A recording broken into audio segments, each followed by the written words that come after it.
All right, guys. Thanks so much for joining us today. As part of as part of our ongoing discussion today, we start off on a Periscope this morning.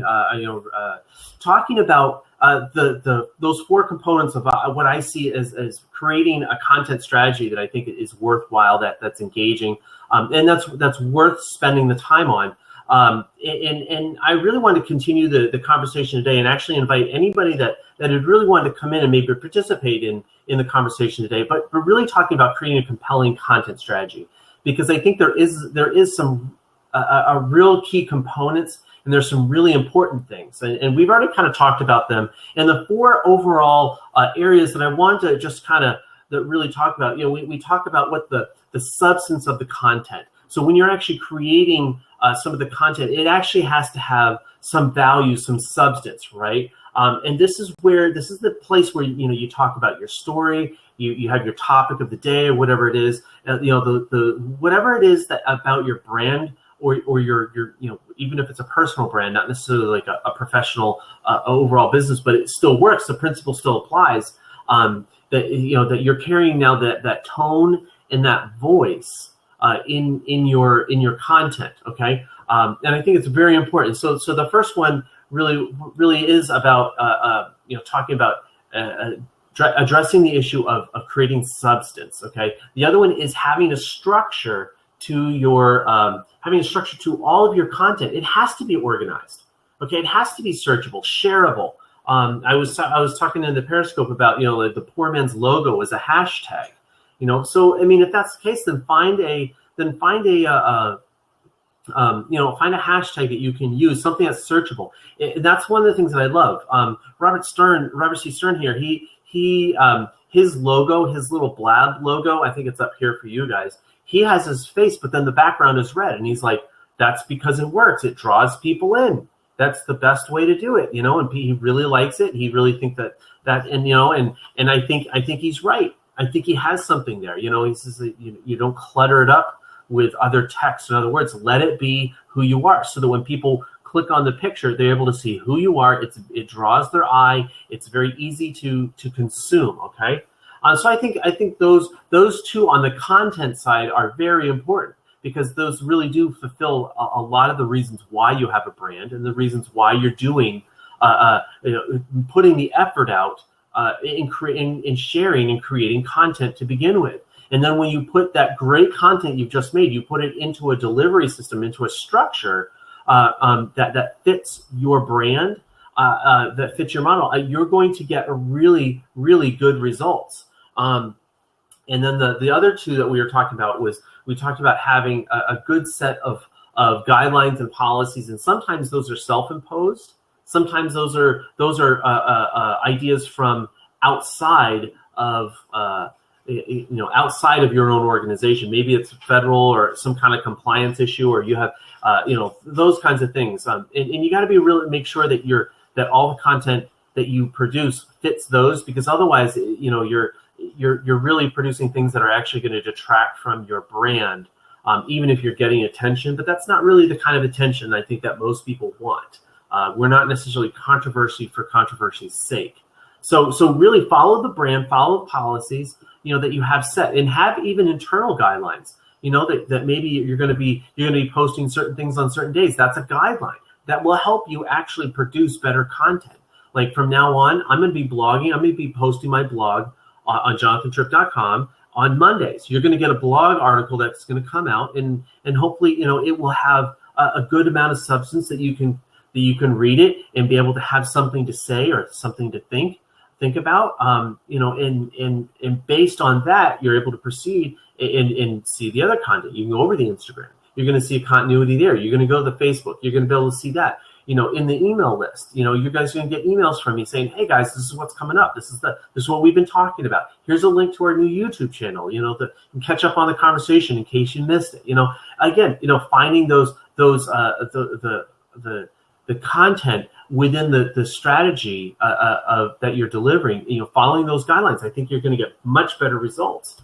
The other thing is in the last one I talked about in the Periscope this morning, which is, talking about the workflow, that the different people or processes that are involved. if you're producing it, say, with a team of people, make sure that everybody has the role and that they're fulfilling that role, and that it's communicated well. If there's conflict in the roles, then you're going to produce less. The quality of your content is going to go down. You're not going to do better. So you need to make sure that you're really aligned with those kinds of things.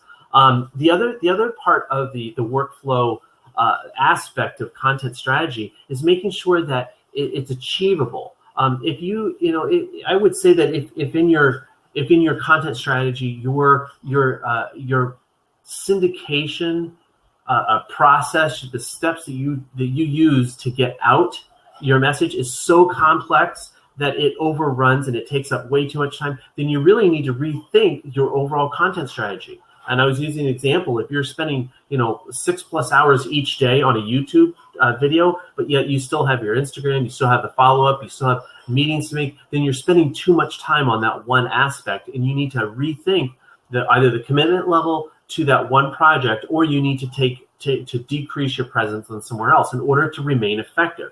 But anyway, guys, I really wanted to thank you guys for. I know a bunch of you guys jumped in here, and I wanted to make sure that I got so. Alan and is it Batty Jones and Emery. Thank you guys for joining me this morning. It is good to see you guys there. Compass Media, excellent.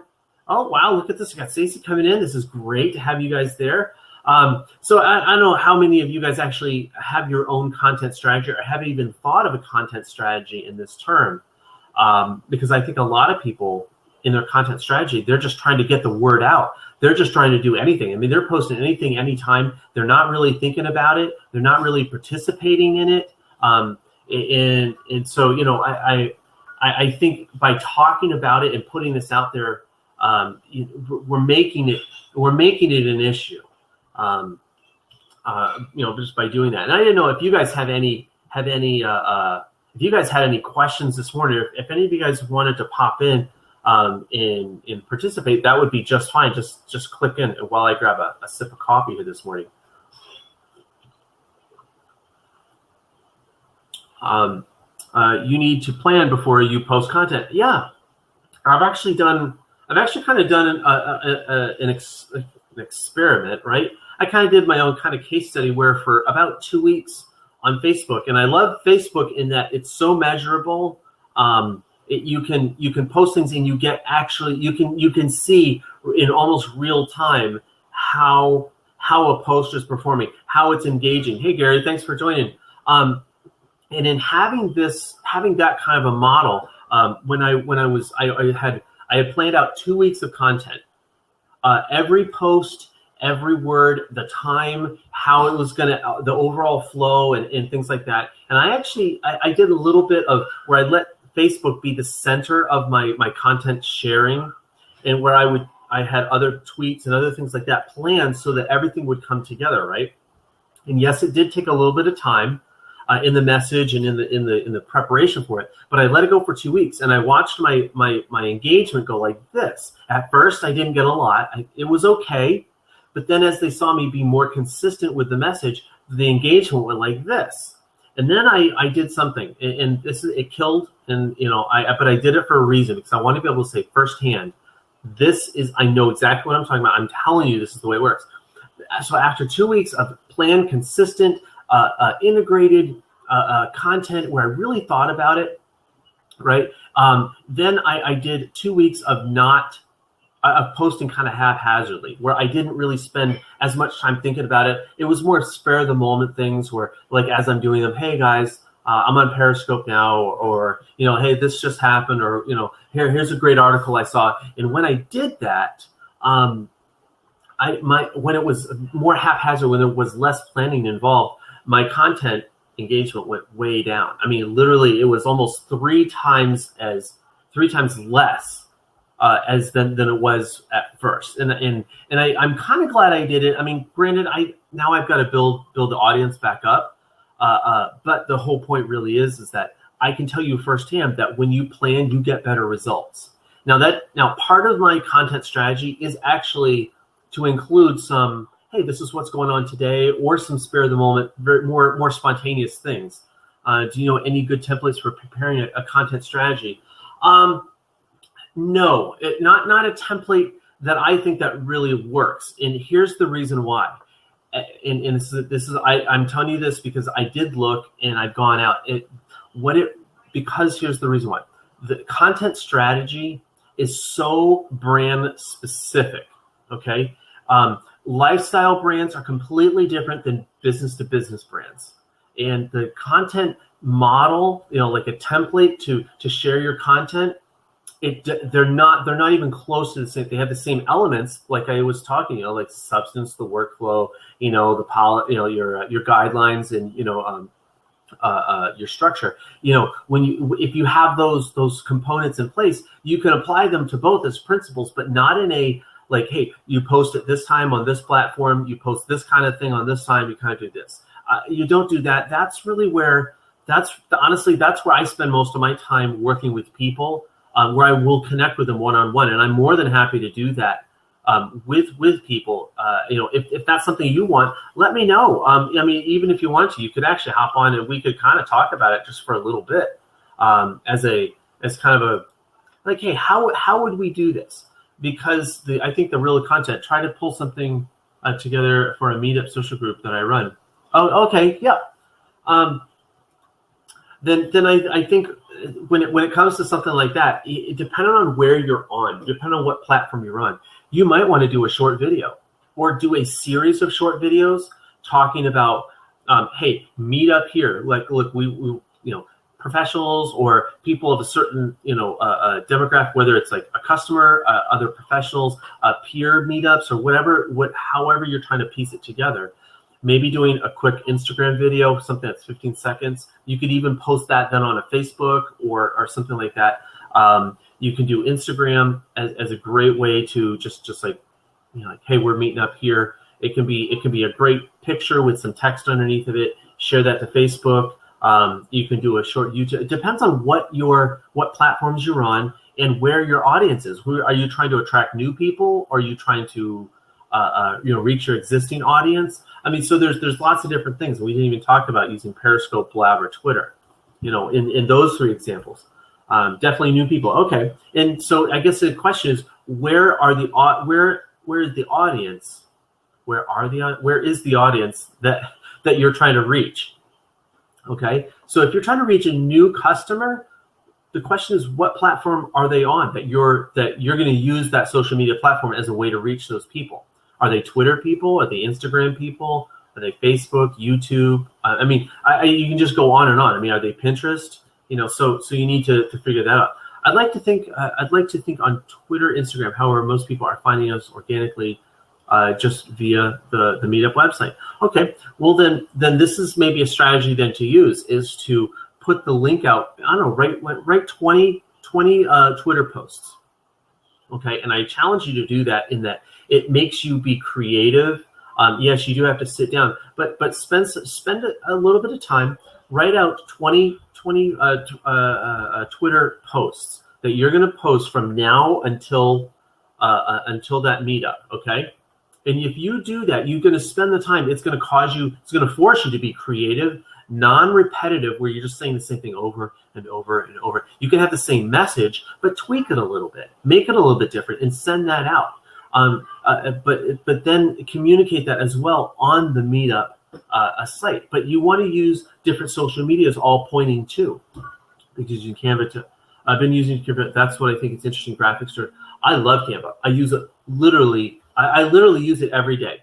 There's something going on all the time, and that's one of the things that I really love being able to do.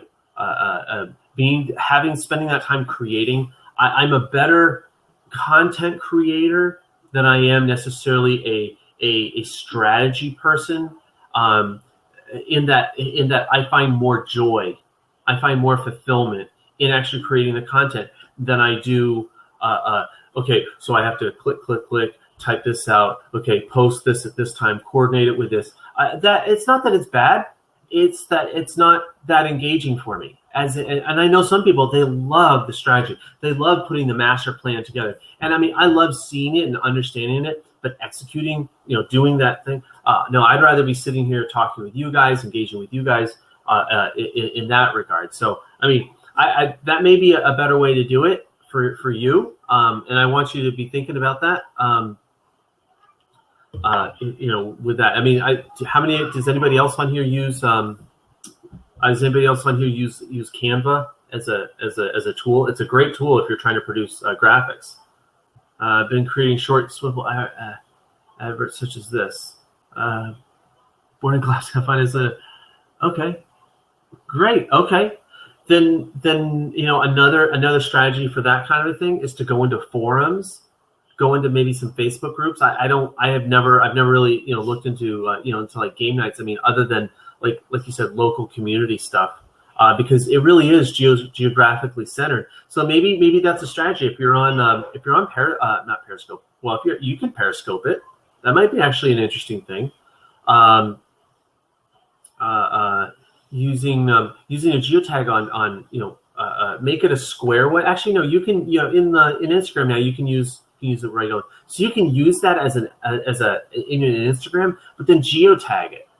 Okay, for people in that area. So when people that are in that area or looking in that area looking for something, they will be able to find your advertisement, your picture, because it's coming up. And I think you can do the same thing on a number of other platforms. So it really only makes sense. Use the tools that are available, to share your message. Does that make any sense to anybody? Oh, I mean, obviously I can see, it is.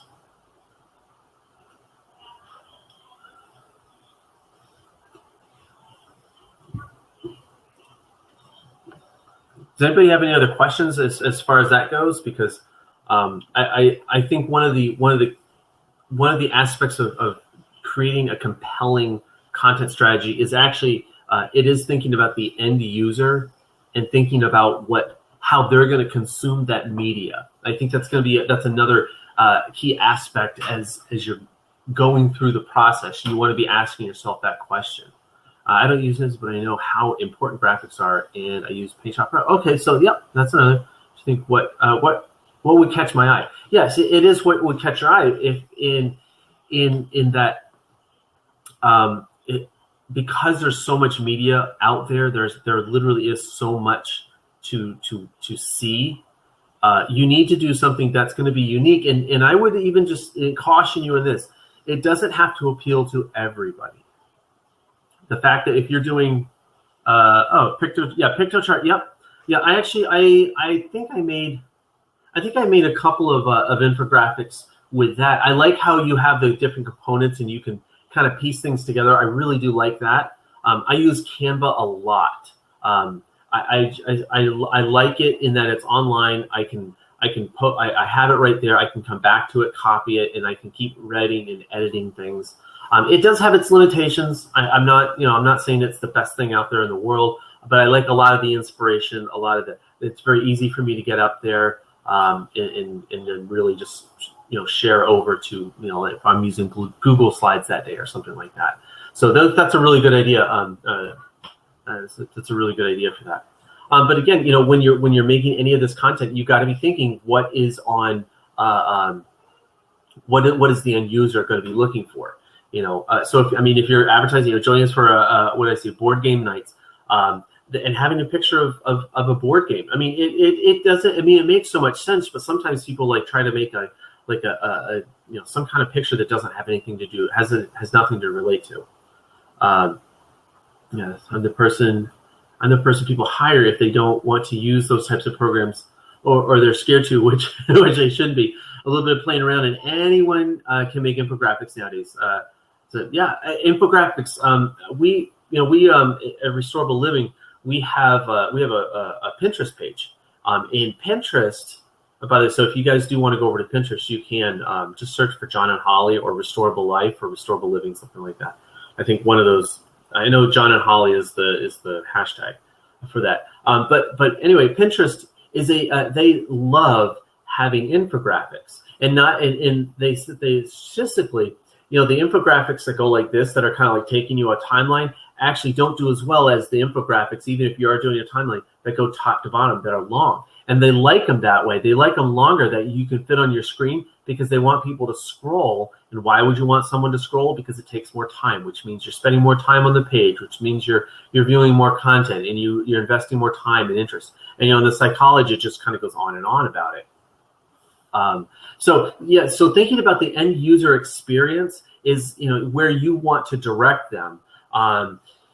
But that user experience, it's about the content being delivered.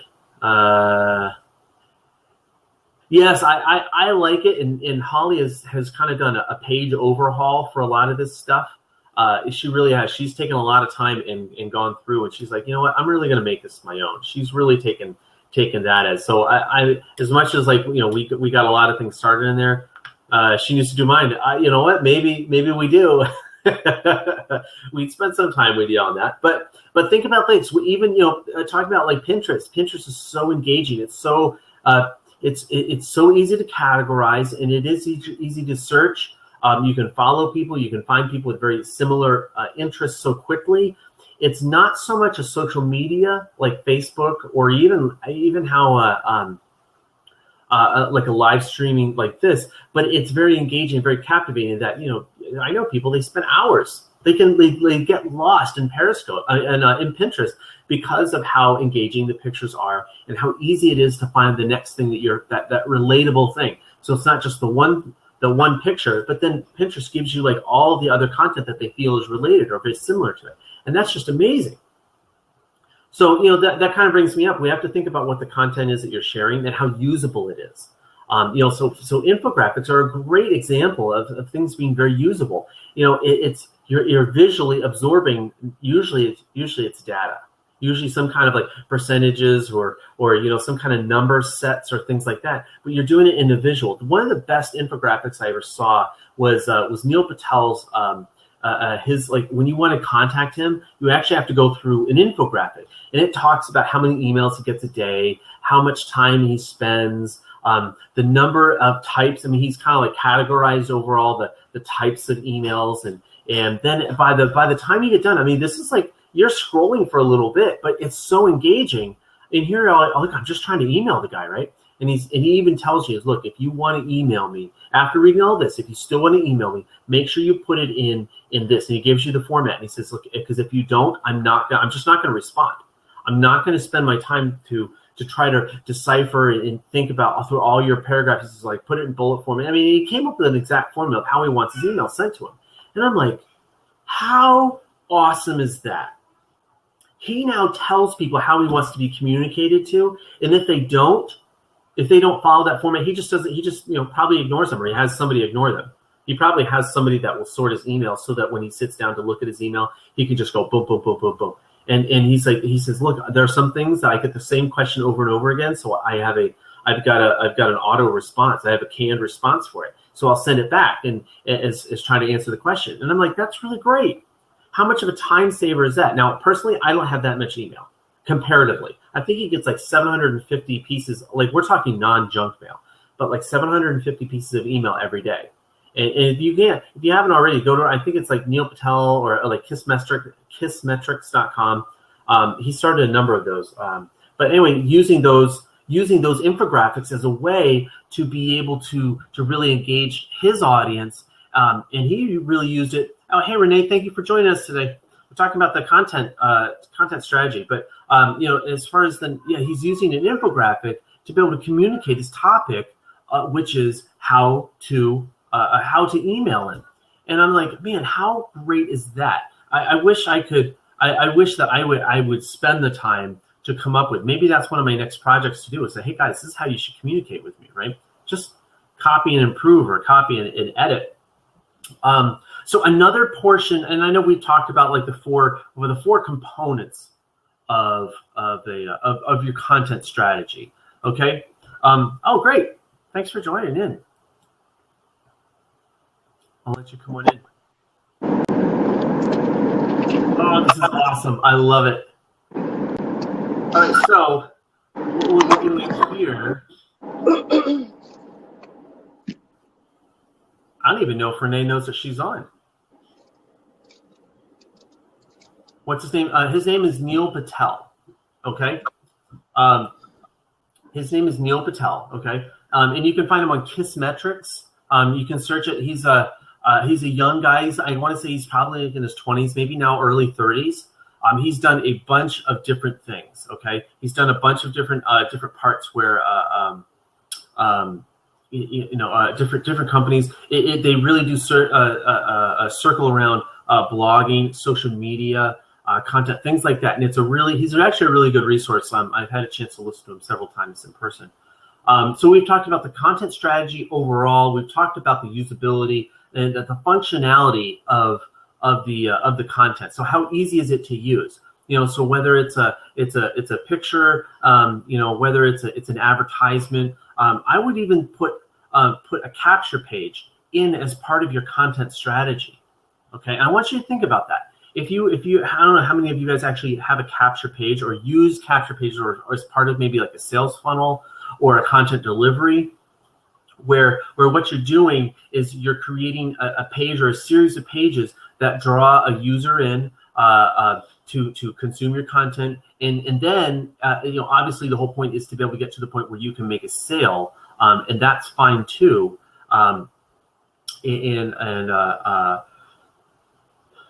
Being able to deliver it, but one of the end games is really to be able to capture their email so that you're able to continue to deliver quality content to them, or at least you better, because otherwise you're a spammer and I want you out of my industry. So then we talk about that functionality, and the last one is I really think that one of the aspects that you need to be thinking about is what is the platform that I'm actually delivering my content on. And I've talked about this many times. I mentioned it here, but even on this blab, a bunch of different ways, talking about delivering certain content on a platform. It's got to be platform sensitive. And when you do that, when you think about that really does bring all the other things that you're doing together, but it gives the delivery system, because that's what particularly with social media. But if you're writing a blog, you got to make sure it's in blog format. Hey, thanks, Renee. Hey,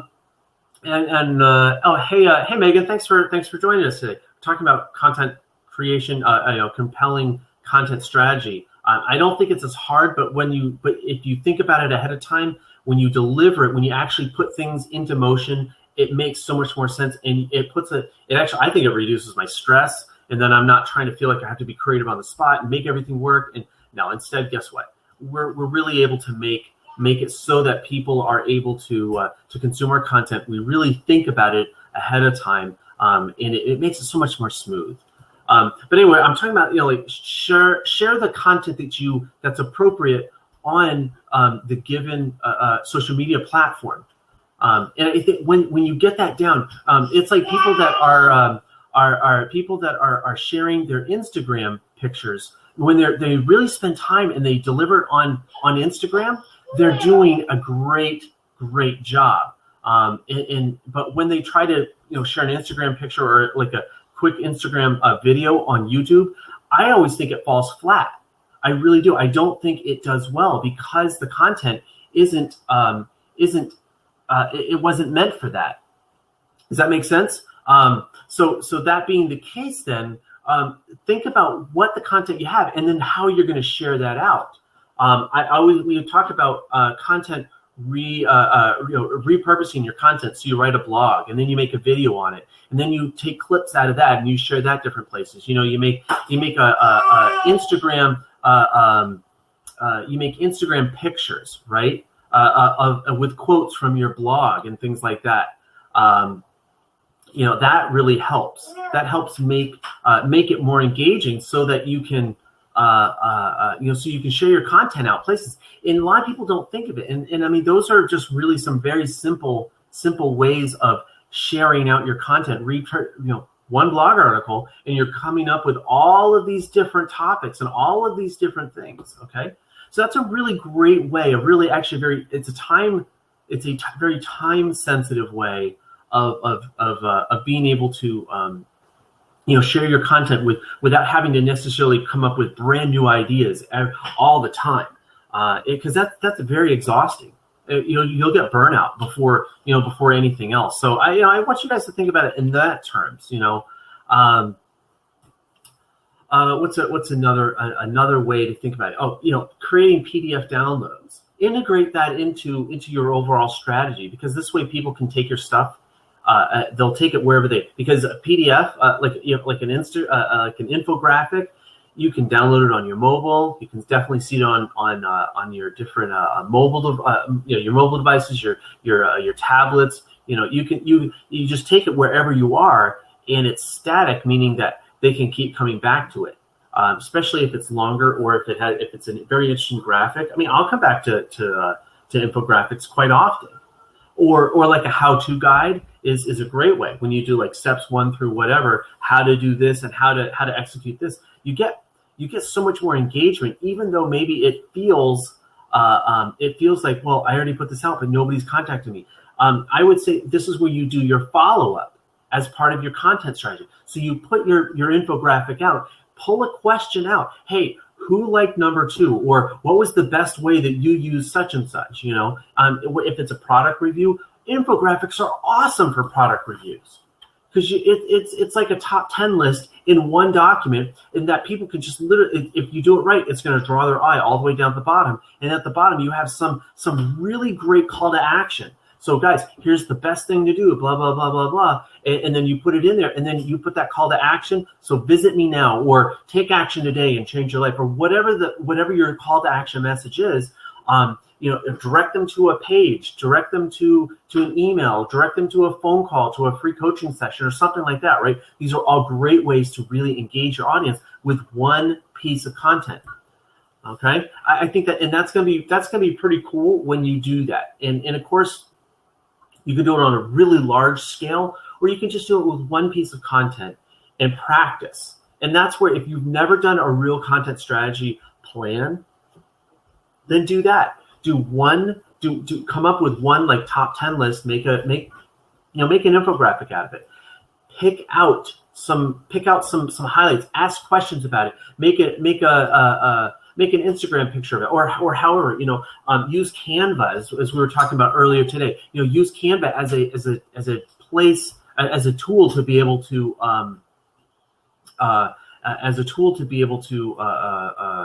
come up with different graphics that are similar but that are unique.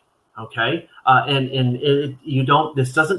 it takes more time than it does money. I'll be real honest with you, because you can, almost all of these strategies, they're all free, but it takes you to be thinking and have a passion and have an understanding of what you're trying to do. Okay, and I think that's so that's really kind of the challenge to you guys, to put that out.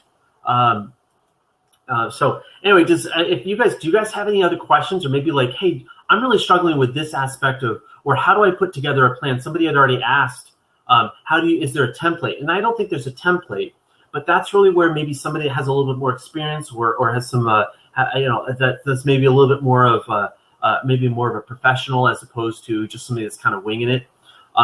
Would really be able to help you generate some ideas, come up with a content strategy. Because content strategy, I always used to think, when I started, it was this. This is what I thought content strategy was. Where you find a day and a time, and you post a picture or a piece of text. I mean, essentially that's what it is, but I thought that was all there was to it. And as I started to do reading, I practiced, I researched, and all those kinds of things, I started to realize that there's more ways to integrate more ideas, and to do that in a very user-sensitive way, and you get way better. I mean, really, literally, I got 3 times the amount of engagement I did just by having a plan. And that's one of those things that I really want to be able to share that idea, and share that and actually, I would love to have some people's feedback in terms of how do they do a content strategy, how do they do those things.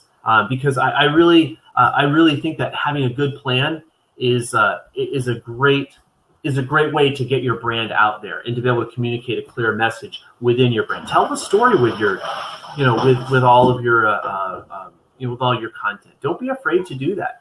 It's a great way to engage your audience. And as far as social media goes, that's the name of the game: engagement, conversation, interaction, follow up. These are all words for doing the same thing, different aspects of it. So, I mean, does anybody have any questions? Does anybody have any comments or things that that you guys have really thought about? And I know there's several of you guys in here, so I'll just call you out.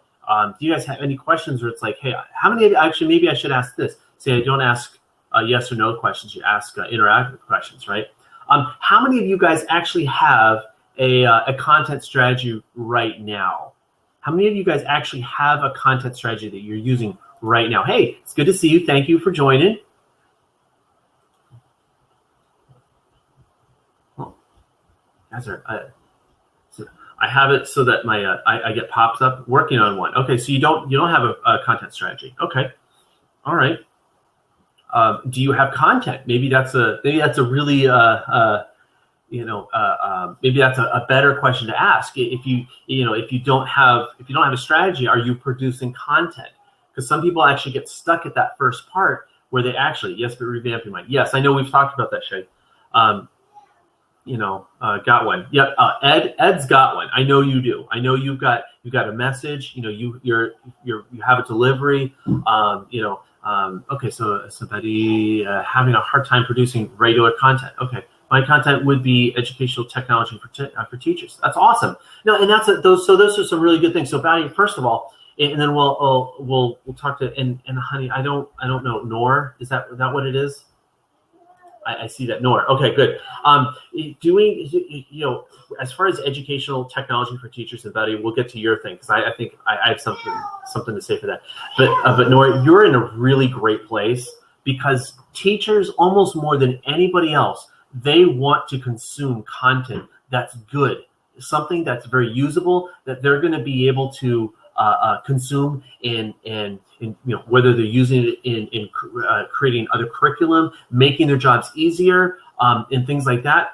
You are in that's a great niche to be able to produce content, but unfortunately, it can be very cerebral. I've seen them really where it's very cerebral. It's very dense text, very dense ideas and things versus or the other side it's so it's really all about how catchy and how easy and very practical, very very hands-on things. But if you find what you're good at or what they want, your audience wants to consume, go after it. Don't stop. I'm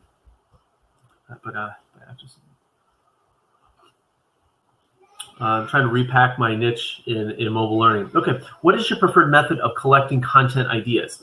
Okay, so you guys know that I have a Pinterest page. Okay, John, if you go over, it's John and Holly. You guys can go over, follow me. You get to know a little bit more about Restorable Life, which is our life, our it's one of our brands, and JonathanTripp.com is more on the business side of teaching people how to do social media and things like this. So to answer your question, how do I collect what's my preferred method of collecting ideas? One, I use Pinterest. The reason why is because it's actually built for this, for exactly what you're talking about. How do you collect an idea? Pinterest, it's a pin board, for crying out loud. It's an electronic pin board. So even if I'm in, because I use Chrome, and I don't know if do they have this in Mac where you can add a little button in the top corner? Well, I added one in Chrome so that if I'm doing a search online, if I'm looking for an idea or trying to do some research on and honestly, I do a lot of research by finding out what other people have already done, read through it, and I'm pretty critical in positive criticism, but I try to be very critical in terms of, did they do a good job? Do I feel like I could do a better job? What did they do? What did they do better? How can I improve the way that I communicate, right? And so I'll do the research, and if I find something I really like, I go up to that button. This is my top right, just in case so you guys know.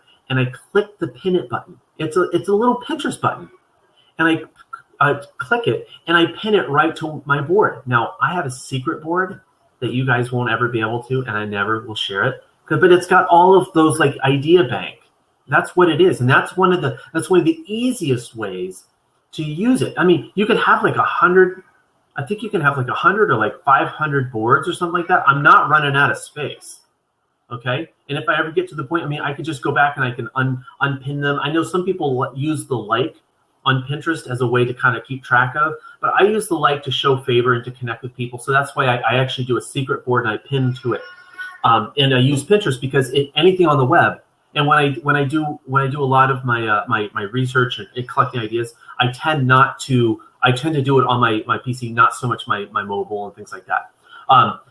It's okay. So I'm trying to repack my to mobile learning. That's great. Now, Nora, one of the other suggestions I would do is use video somehow. The video is so great. It's such a great way to do that. Now, Batty, you set something up, and I'm trying to scroll up. So, guys, by the way, when you're asking a question, do what somebody did down here, what Brian did, which is you do the Q, and then do the slash and then the Q, and it will bring up that question. So it's a lot easier for me to see.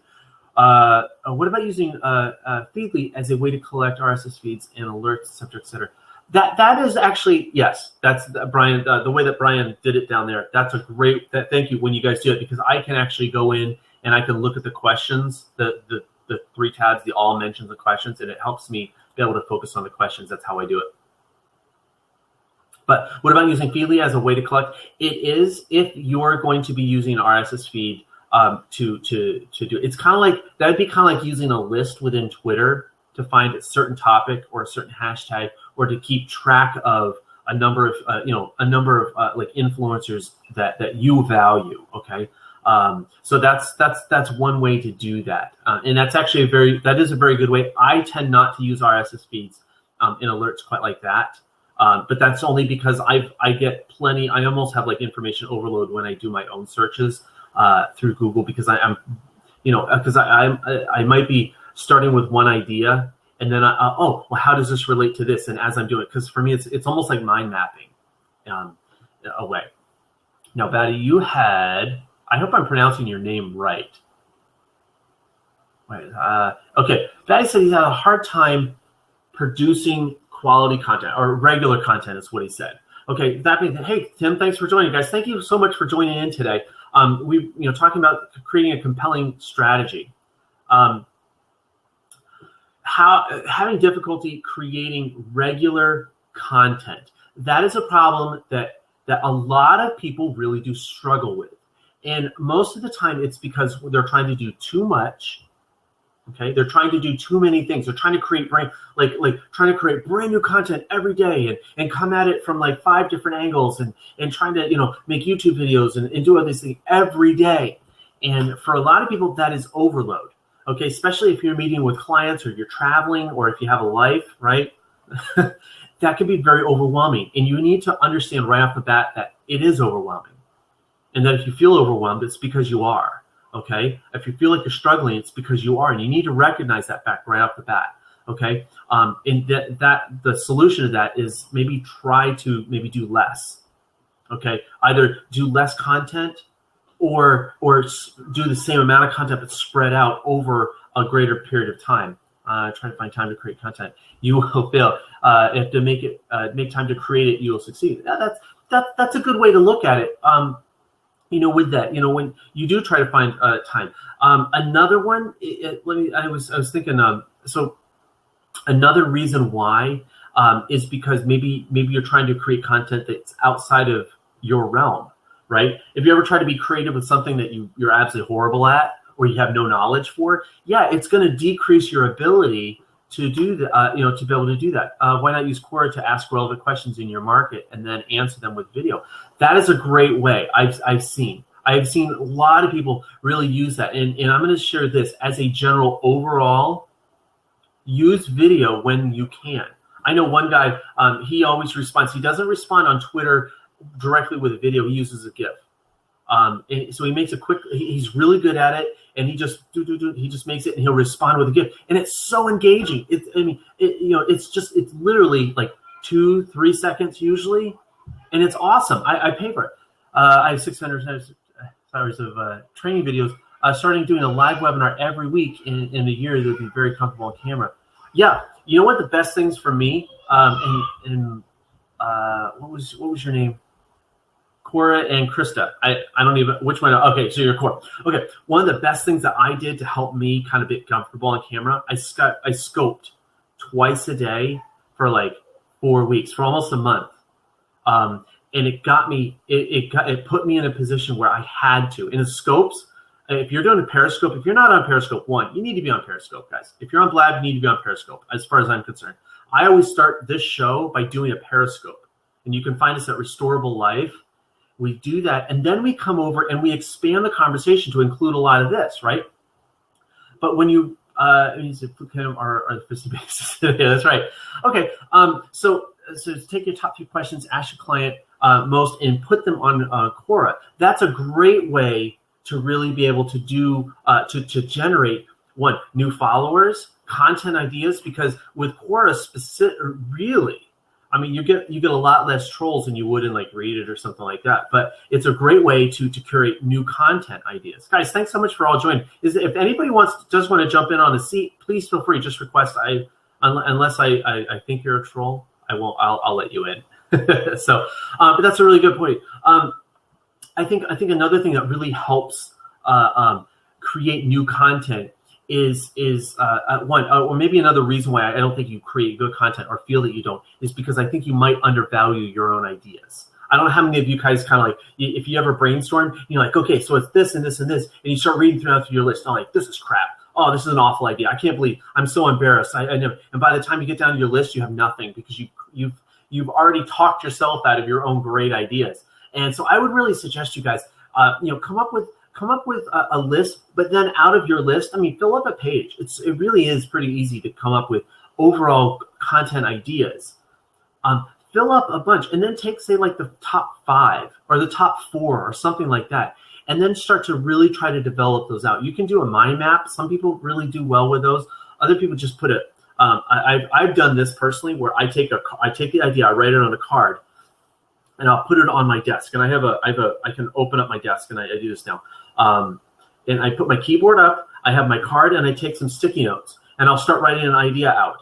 And I put them around, and by the time I'm done, I've got this card, and I've got all these sticky notes around, as like it's really just a very manual,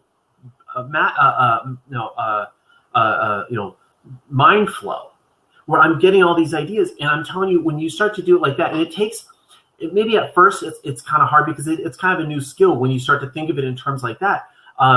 But you're going to end up going, this is a really good idea. And so then you start weeding out your ideas, and you take this topic with these ideas, and then you start really focusing down, and maybe give yourself 5 slots.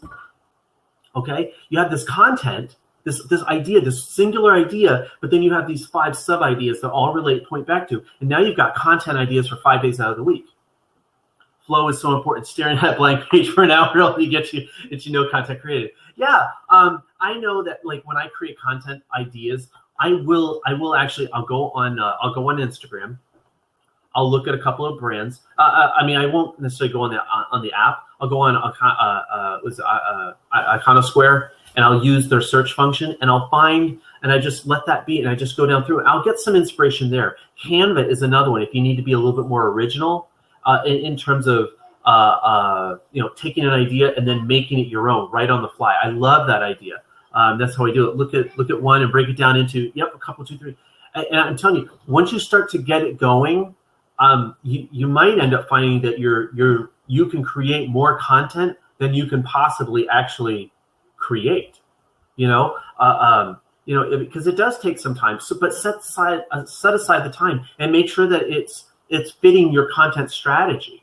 Okay, because I think, really, believe it or not, I actually think content creation is one of the last components of creating a good content strategy. Because we all have look at All Top for content ideas around your niche and market. That's a great great resource. Yeah. I saw a bunch of other comments. You guys were like, do this, read some content, talk about it. Okay, content creating for clients is always difficult. Yeah, especially if it's the one that you're not in their mind yet. But I know one guy, what he does, he sets up in Evernote. Evernote is actually another really good place to kind of collect ideas. They'll actually set up a client folder, and this way it actually will allow, the way he has it set up is that when he's on when he's doing research, he's able to put all these ideas together in this one area, in this one folder set. And that's how he uses Evernote as a way to collect. But read more content and then talk about it for 5 minutes with someone. And I guarantee you'll have it. You'll not have content for you. But yeah, YouTube. That's actually one of the ways that I use YouTube now. I use YouTube actually as a search engine and less as a social media thing like that. Let your content be organic. Always note down ideas and questions. Yeah, that's what I use this for. If I'm out on the flyer for something, I spent the extra money and I got that kind of a phone because that's how I do it. Name your top 3 sites to create content. I learned. Okay, I learned from experience what's better, even fragments. Yeah. Okay, what is better, video on a blog post or audio? Or does it matter just as long as there is one or the other? Okay, that's a really good question. Okay, but I think, let me reframe the question this way. In blogging, is it better to have video or not? Because video also has audio. And when we talk, can I ask about? Yes, you can. But just make sure when you're asking the question, use the little question, the slash in the queue, and I'll be able to get to your question. It increases ranking, at least on average. It does because of this. Who owns YouTube? Google, or kind of. They kind of did, but they're still going to be connected. And it is a great thing to do. And that is why, actually, now that I've started Blab, I'm actually embedding, or will be embedding, I'm going to upload my Periscopes to YouTube and my Blabs to YouTube, and then they get embedded on my website as a blog post. Hey, if you want to catch us today, here's how you do it. Okay? And it's good, as long as make sure that your hashtags, that your tags are very appropriate. They're very focused. Don't feel like you have to put in it's like people when they do Instagram and they just type the word love, hashtag love. It's like 150,000 million hashtags. And if you do that, you're going to scroll so fast through somebody's feed because it's such a popular hashtag, they will actually almost never be able to see you. Okay, somebody asked the question, can you embed Blab? Yes, you can, but not from Blab. I can't take this Blab right here and put it directly on. It doesn't work like that. So what I do, the workaround I do is that I download it, or actually rather I upload the Blab to my YouTube channel and I embed the YouTube on. And that does 2 things. One, it tells people that I'm on Blab, it gets people to my YouTube, and it shows them up on my blog. Does that make sense? Is that like worth your admission price today, your cover charge for today? I've been doing this for years. I see not many people doing that even today. Yeah, so anyway, I wanted to talk about video or audio on. Now, when you're doing a video, and I am, right now, guys, I am so guilty of what I'm about ready to tell you. Please don't call me out too hard on it, right? When you're doing any kind of a video podcast, a video, do you know what's more important, the video or the audio? Do you know what on average the majority of people say? What do you guys think is more important when you're doing like a video or a Blab or something like this? Which more important, the video or the audio? Guys, you're right. It's the audio. So have some amazing audio. Have like a good mic, not like this. Actually, I don't really think. This is just what I have. It's just very convenient. And here, as I continue to set my studio up. Guys, this is my second Blab. This is what we do. This is what I'm going to be doing now. Here's a bed code for Blab on your blogs. This is what it looks like. Mm-hmm. Oh, cool. Okay. All right. Now let me ask you this: by doing it that way, by embedding it directly from Blab, do you think that you're shortcutting YouTube as a potential source for people to go to on your channel? That's for that. Yeah, actually, that's a good question. Plus, you get audio. Yes, I started SEO. Good. Okay. Cool. Mm-hmm. Now, hold on. Somebody had a question up here. I gotta switch over, making sure. What's the question here? Can you define the meaning of content strategy for those who might not know? I will, as I am about to post a Kickstarter project, but I don't have a following. What should be my strategy? Okay, that is actually a really good question. Okay, let me say this, okay? Content strategy, how would I really short define it?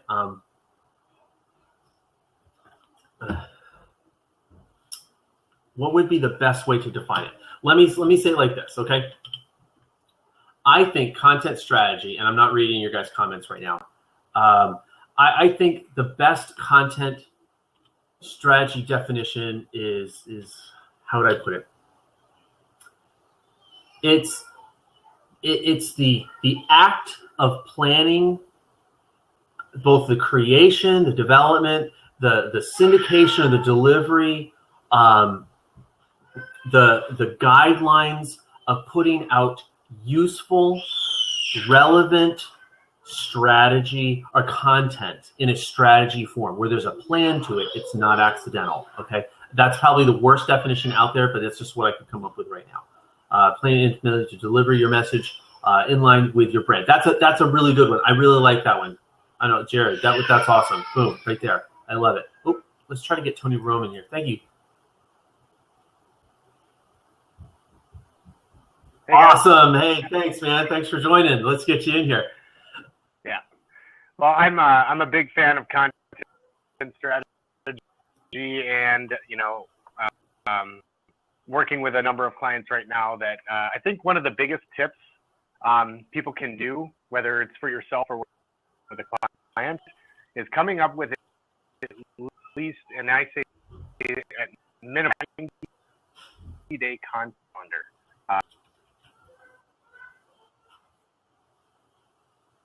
And I'm going to let you know you're breaking up a little bit, so we're only catching part of your content. Okay. But you're okay. Cool. Okay, good. I think we can hear you now. So yeah, go for it. Even if it's just the audio, audio is more important. Yeah, absolutely. Okay, so again, the biggest thing that I recommend for a lot of people, whether again it's for yourself or for a client, is to develop a 90-day calendar and 90 days at minimum. If you can go 6 months out, planning out what you're going to put on Facebook, what you're going to tweet, what are you going to put on your blog? I definitely say having a content calendar where the entire team knows exactly what's happening, where it's happening, what sort of press release is going out, what sort of content is going to be in that. 90 days is a minimum content calendar. Okay, I've heard 6 weeks. And that's fine. It's absolutely not to fly in your face at all. I've heard 6 weeks. I heard a lot of people try to do, they'll set it up in like 6 week sets. So it's like, they have two kind of, and maybe I'm thinking more in terms of like a campaign rather than like your overall content strategy. What would you say to that? Hey, Brian, thanks. Hey. I'm going to try and get better signal here. It kind of broke up. What was that question? I was saying, like, I had heard that a lot of people will start with a 6 week plan. And I think maybe I'm thinking more in terms of like not a content strategy, like how I know that's what we're talking about. I know a lot of people will use they'll use it maybe in terms of more like a campaign, like a 6 week campaign within their strategy, because you have overall strategy goals, but you have a campaign to implement that strategy. So maybe you're maybe I'm I've always been thinking in terms of like a shorter, more definable, more results oriented rather than like having a 90-day or 6 month plan, something like that. So, but I wanted to let Brian hop in here too. Yeah, I agree with that too. Okay. Yeah. So yeah, go ahead, Brian. Hey guys, I work as a content strategist, by the way. So well, we have an expert. Okay. Yeah. Well, no, I don't call myself an expert. I just help people improve their online presence. So. Before you even get to a schedule, before you even get to these components, you have to do a really good job of auditing your existing content. What do you have already that you can repurpose or rejig? Maybe you're in a situation where you've taken on a client and they have, 300 or 400 videos in their library that they have on YouTube, and you can consider transcribing those videos, repurposing, rewriting that content, and repurposing that content. So you really have to start off with an initial audit of where you stand with all your existing content, wherever that is. And then you have to analyze that content and see how can I build a strategy around it. And I don't believe in content campaigns per se. Content is an organic process. It's a continual process. We have a tendency to jump into compartmentalizing it into 3 months, 6 months, and 12-month plans. Usually it's a long-term thing. People are in it for the long haul. The ones that are doing really well with content, they're not thinking, oh, I've done my content now after 3 months and I'm done. So you really have to have a long-term focus about it and growing that, it's going to contribute so much to social signals, to fresh content, which is a search factor. So all of these things, the auditing process is so key to success with that, because there's going to be rare cases where you have a client that doesn't have any content at all and they're starting from scratch, and that's normal. But for those that do have a lot of content, they may not be using it effectively right now. Mm-hmm. So it's really important to analyze their existing content and see how you can repurpose it, and that will save the client a great deal of money.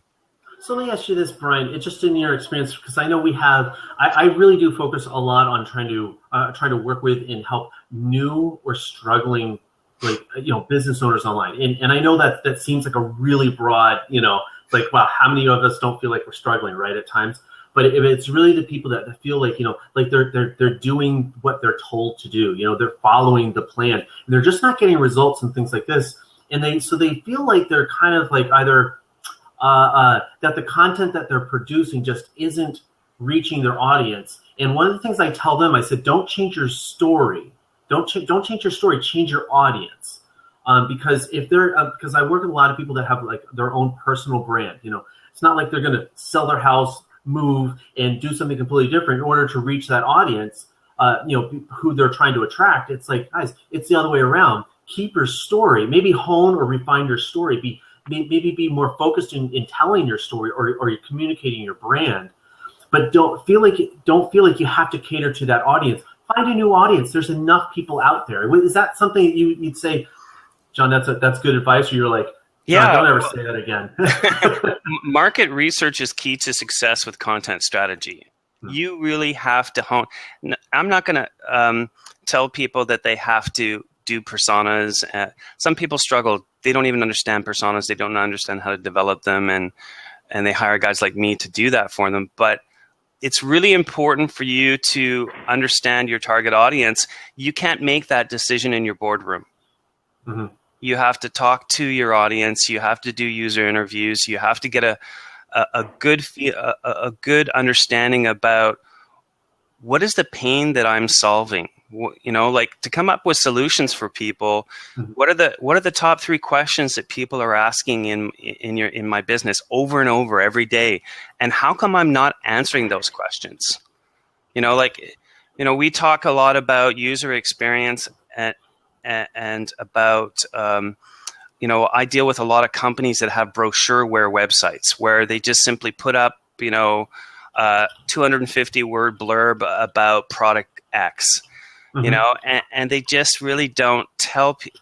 It's educational marketing is the best way to analogize this and say, look, you've got to educate those buyers. I mean, when a buyer comes online, he's already in most cases they've made their decision up by about 70% already. Mm-hmm. They're just investigating the right vendor or the right person for that service. Now your job is to just get them over that hump, educate them just enough and give them just enough value and a good solid user experience for them to commit to either contacting you, filling out a form, or reaching out to you. And your content has to revolve around that experience. Yeah, no, I absolutely. I mean, Brian, this is why I call you the expert, right? It's really, you said it so well and so succinct in there. A lot of people, that's how they use the internet. Just period. They're not going in there to be like, well, let's see who can change my mind today. Yeah. No, they already have the thought, and that's why they're searching for that thing. That's why they're looking for, that's why people use YouTube now. It's like a search engine, not necessarily as this like great, this great social media communicating platform. But instead, using social media as a way to maybe broadcast something so that people can argue. It's just a connecting tool. It's just a communication. It's not like I guess it's what it's not. It's not. We're not coming up with the next great invention of everything. Hey, Robert, thanks for joining. Hey, Rob Stearns here. Yeah, my buddy Rob. But anyway, I mean, I think a lot of people, I think they get really hung up on trying to produce more content, and you really hit the nail on the head when you were saying, look at what you've already produced. Can you repurpose it? Maybe, and I always tell this to people, and I'm probably my own worst critic in terms of where I say what you need to do is if you write a blog post, go do a podcast about it. Do a short video, or take one of the aspects of it and make a short video. Hey, Robert, thank you so much for joining us today. Hey, how you doing? It really is an honor and a pleasure. And you got a haircut from the last I saw you. Yeah, I actually can. The scariest part is I haven't been on Blab in 34 hours. Oh my God. It's withdrawal. It is okay. We all have our I actually sat down last night with ice cream and turned on the TV and just said, I'm not going to do it. You got to. I had urges to go like this, but especially when it keeps popping up. But Robert, what we're talking about today, we're talking really about creating, a compelling content strategy.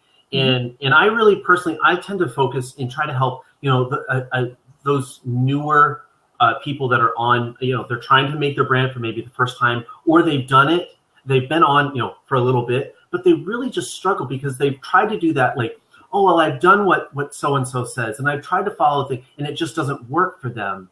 And they're how do we get them over that hump? And a lot of the times, and Brian actually really came up, really said it well. It's like, take what you have and repurpose it. And I, because effectively, in many ways, like a lot of people feel like they end up get on and they just kind of like vomit all of their ideas, or, and it's like, guys, just take a step back, take those one or two ideas, and let's build on that rather than trying to come up with brand new content every day and you burn out in less than 3 months. And that's why we know people quit so often. It's time intensive, it's expensive, and a lot of people, they get into it and they get disillusioned very quickly, especially when they're trying to bridge this into social media. And this is where, Robert and I had this discussion before about it, is that this is why so many people are getting disillusioned with social media, is because they're pushing out the content. They're not doing all the necessary things to understand their audience and to have a relationship with their audience as they're building out their content and nurturing that process as they go along. And that's what a content strategy does for a business. It's an enabler for them. It allows them to, here's your game plan, here's the right approach that you should be taking, and these are the things that you should be listening for along your journey. And then here are the ways that you can be engaged with people as you go through that journey. And it's, I've heard this so many times, it's a marathon, it's not a sprint. And you really need to be thinking that way with this. And this is the problem that we have as entrepreneurs and conveyors of social media and content strategy, is getting our clients to understand that it's a marathon and that they have to be willing to make this investment in their business. As I was in a meeting recently where the marketing director was complaining about the fact that he had just spent $120,000 on billboards and nobody was calling him. And I was trying to get $10,000 out of him for a content strategy that would change his business. So, and I didn't get that job because he was a traditional marketer. He relied heavily on these ways to get people to buy his shoes. He wasn't willing to talk about it, Impulsive buying, as we call it. You put something out, you want somebody to buy right away. Exactly. Instead of in social media where it's that longevity, you got to build the relationship, build everything else. One of the things I do with my coaching and everything, I'm very big on calendars. Editorial. I have calendars for every social media site I'm on. And they're month-long calendars. And each week is a theme for me. Okay, so as you were saying, Jonathan, with the idea of repurposing. So let's say if I did put a blog, the words are too close for me now. A blog out on Monday. everything that goes out on social media will return back to that blog, whether it's a meme on Wednesday that has something to do with it, with the link back to the blog, whether it's a conversation I'm having on Blab that week, whether it's a Periscope. So what you're doing is you're repurposing that same item, but in different methods, in different ways, with the different, social media platforms that are out there. So it doesn't make it strain on a person, because this week, like if I'm talking about Facebook this week, I'm talking about Facebook. All week long, I'm talking about Facebook. It might be different ways to look at Facebook, but it's about Facebook. So, and that's another way to look at things, because each week you have a different theme. And then you throw in some extra things here and there if you want, holiday stuff as it comes up, things like that. But it makes you focus during that week for content about what you're going to be doing. So that's kind of one of my methods that I use with trying to build social media strategy with content and everything else. Tony, I know you've been trying to get in, man. So I want to hear what you had to say today. Yeah, so I think, kind of dovetailing Brian's and Robert's little deal there is the cool thing about content, and the difference between really, really good content and, say, traditional, is good content provides value to the reader, right? So the more you give, the more you'll get in this industry. So, when you're providing really good content and information that, helps a business or an entrepreneur actually move the needle, that's what good content is, right? And so a billboard doesn't provide any content whatsoever. And in fact, I can't even remember the last time I saw a billboard or what it read. But billboards don't really provide good content, right? And don't get me wrong, I'm an advocate for a healthy media mix.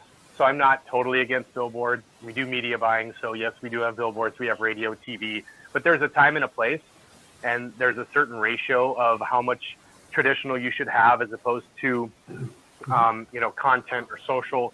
It really all comes down to, what product you're selling, the audience you're trying to reach, et cetera. So I guess what I'm trying to get at is, producing really good content, timeless content, things that you can repurpose over and over that provides really good value.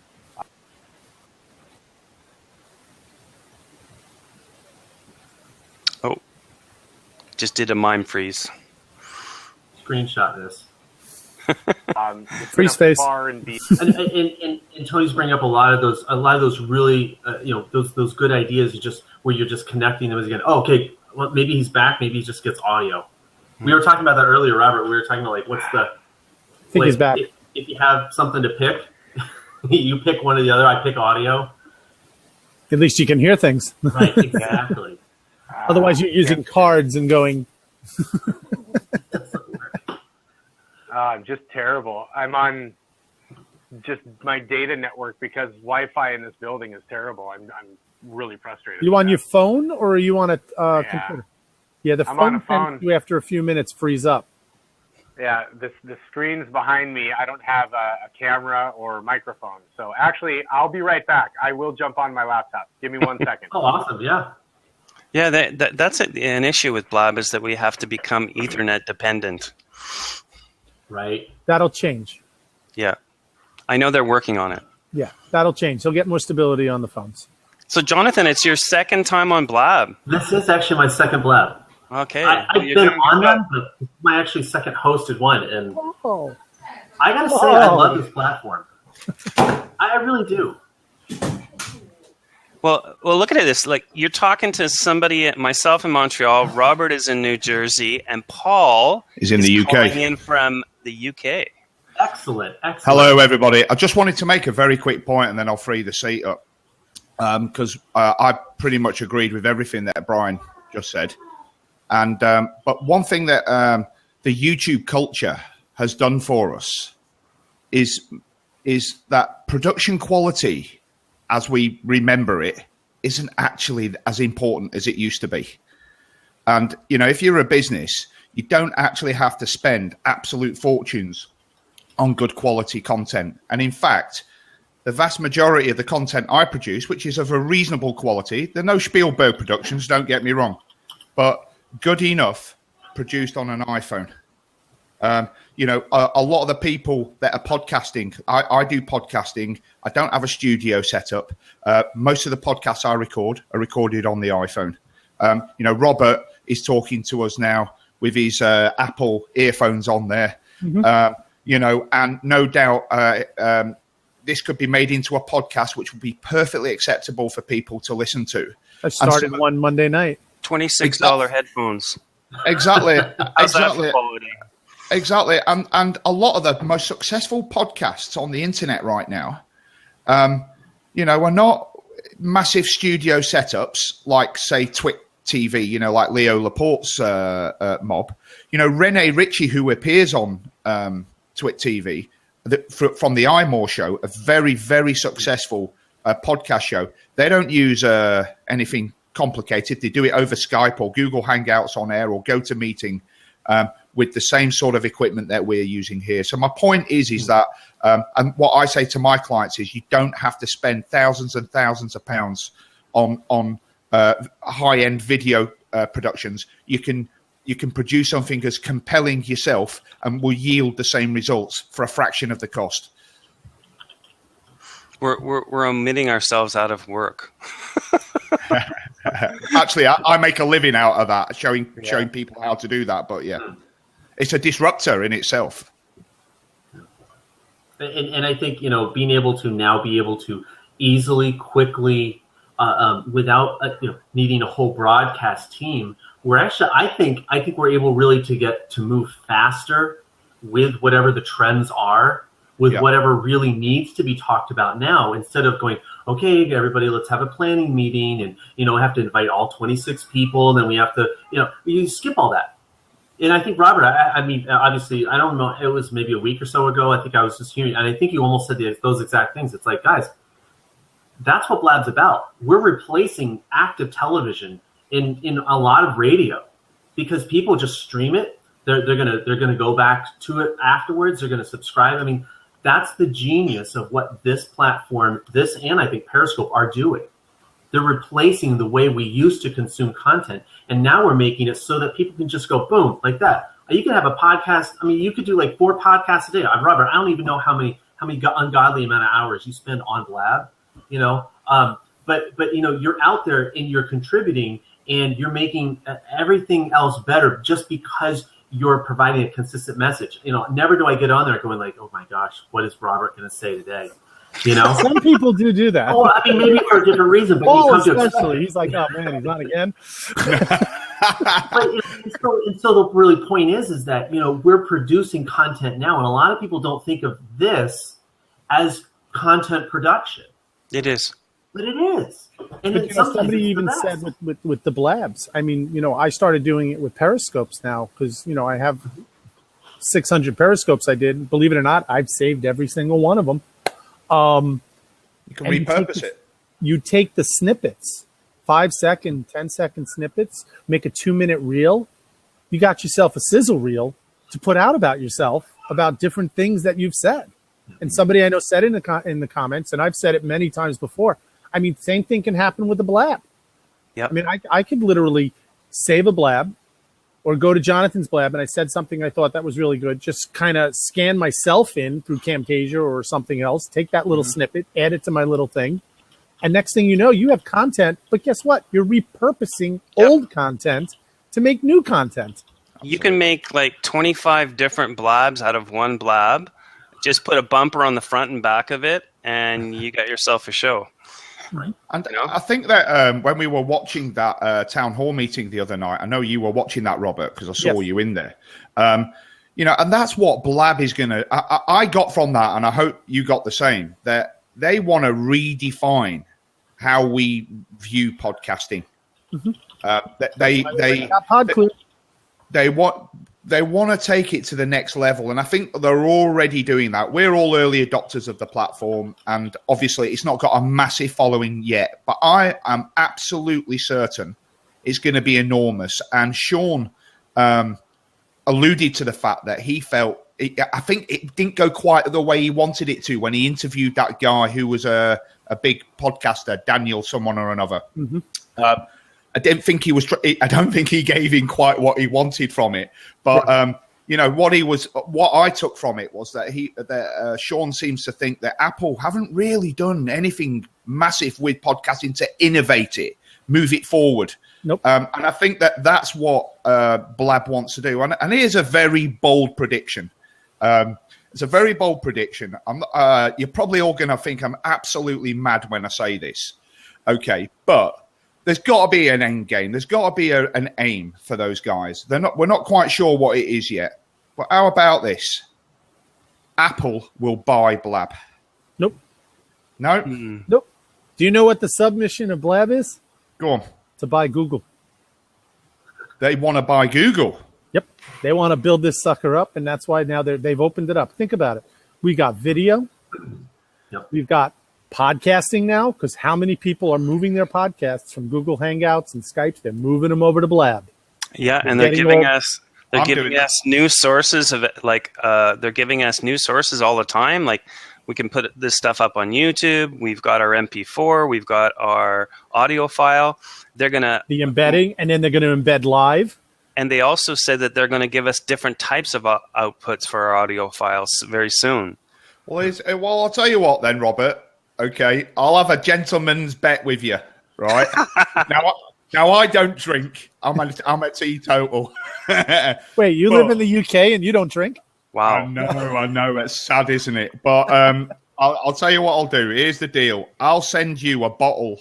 If Google or Blab buys Google or the other way around, okay. Oh, it's a long way away. Yeah, of course. I'll send you a bottle of real ale from the UK, from a brewery just round the corner from here. And if I'm right, and Apple buy Blab, okay, you can send me a bottle of your crap beer that you sell over there in what did it? That's good. Yeah. Send him a Budweiser.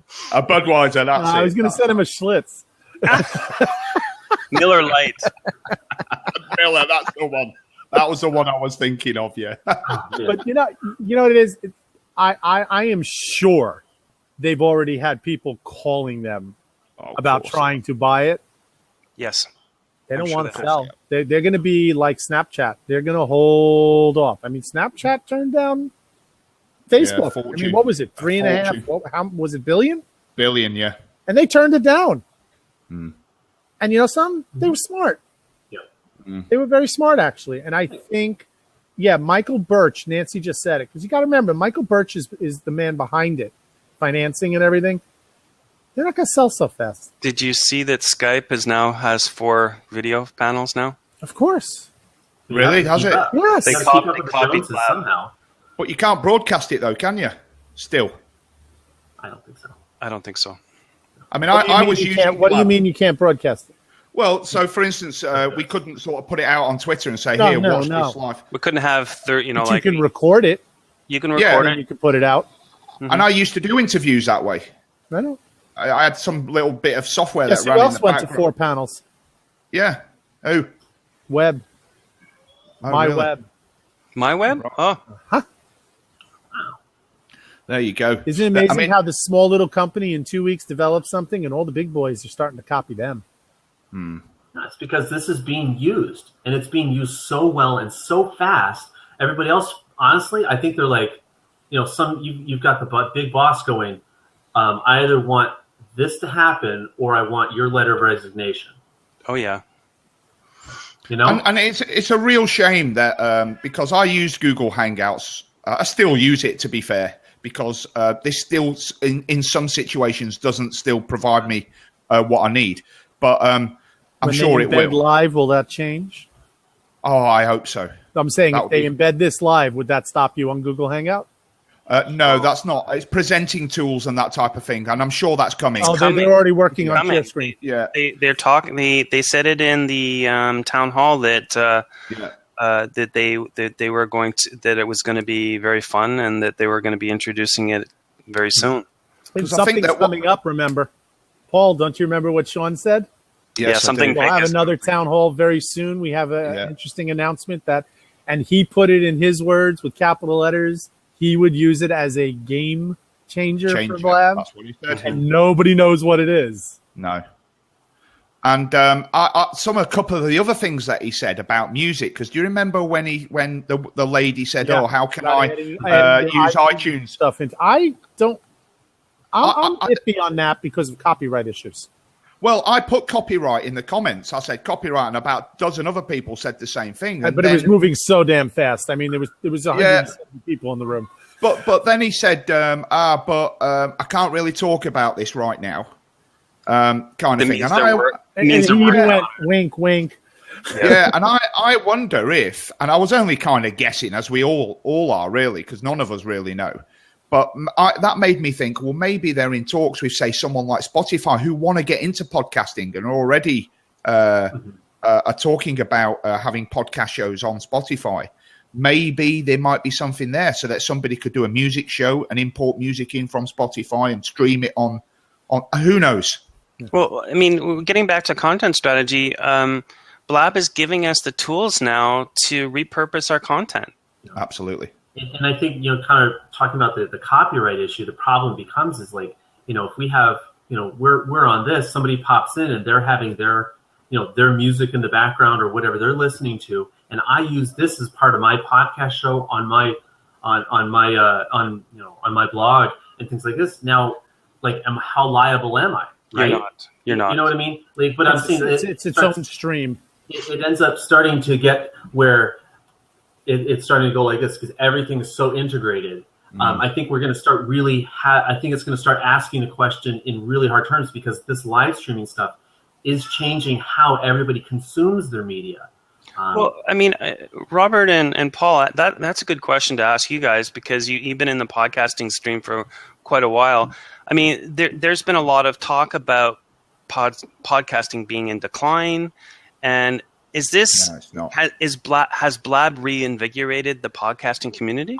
I never had a podcast. I just did my first one on Blab. Yeah, we decided, me and Vicky Finch, to do one together. A little crazy kind of banter one.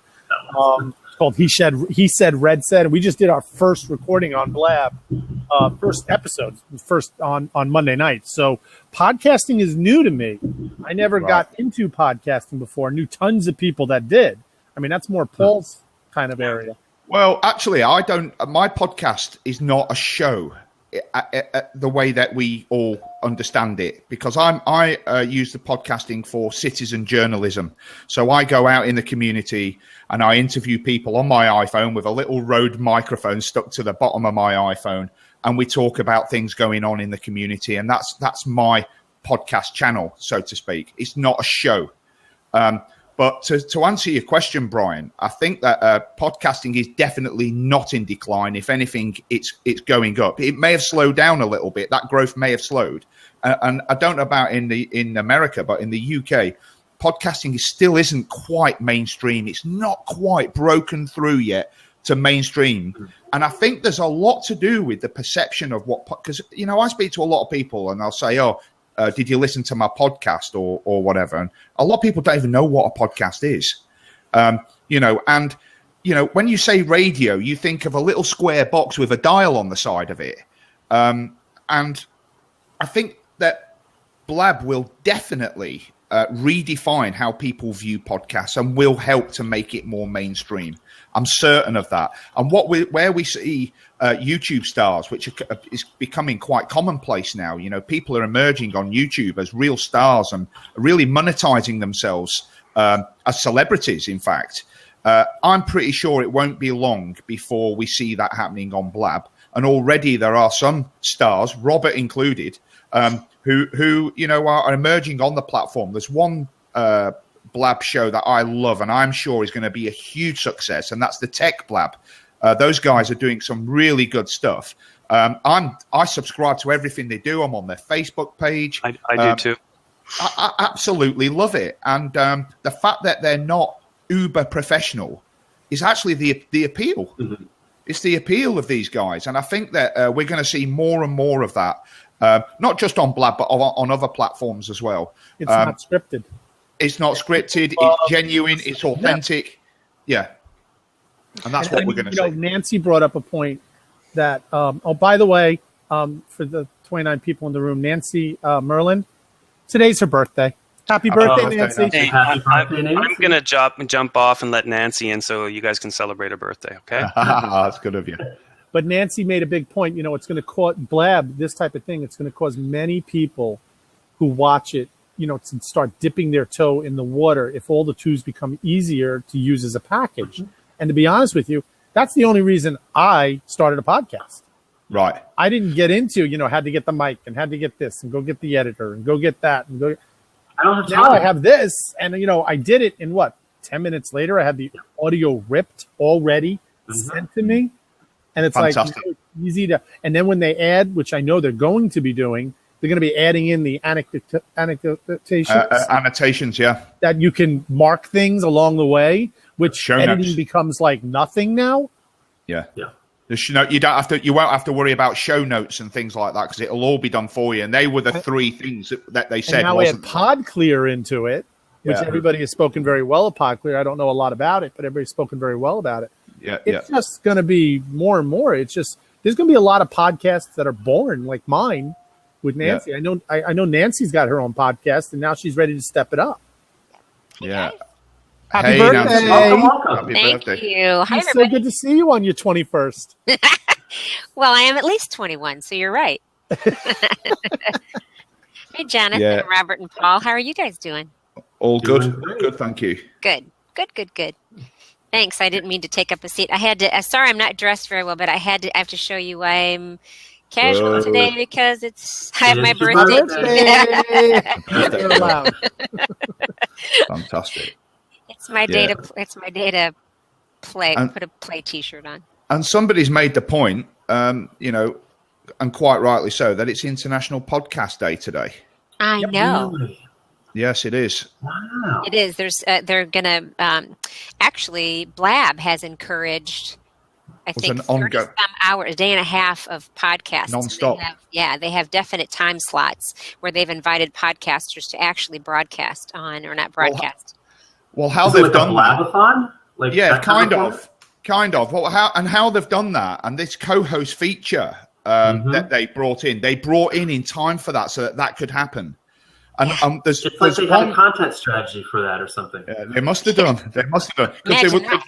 Because there's one guy or a few guys who are part of this international podcast setup. I'm not sure who they are, but they're managing the Blab, and they're passing over moderation controls every hour to a new podcast. I went on one this morning. It was really enjoyable. Really enjoyable.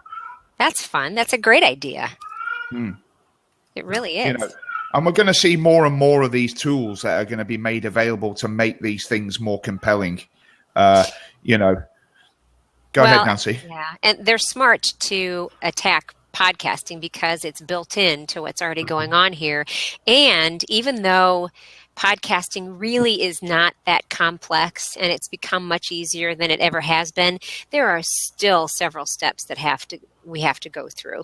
And I think the worst of those is, sitting down here and pulling my arm over and recording is the easiest part to me of creating a podcast. And even the artwork, I can do that pretty easily.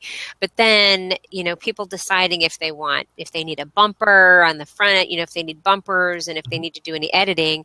I think that is still a pain in the neck for a lot of people, because I see in the podcasting groups that I'm in, people are still saying, all right, who are you guys using to edit? And they're searching for where can I get music, etc. So I think there are still a couple things that are a pain in the neck for people that are keeping podcasting from breaking out as much as I think it will. So this whole relationship with PodClear, because that's why they exist, to create really nice sounding tracks that all come together and are already edited for you.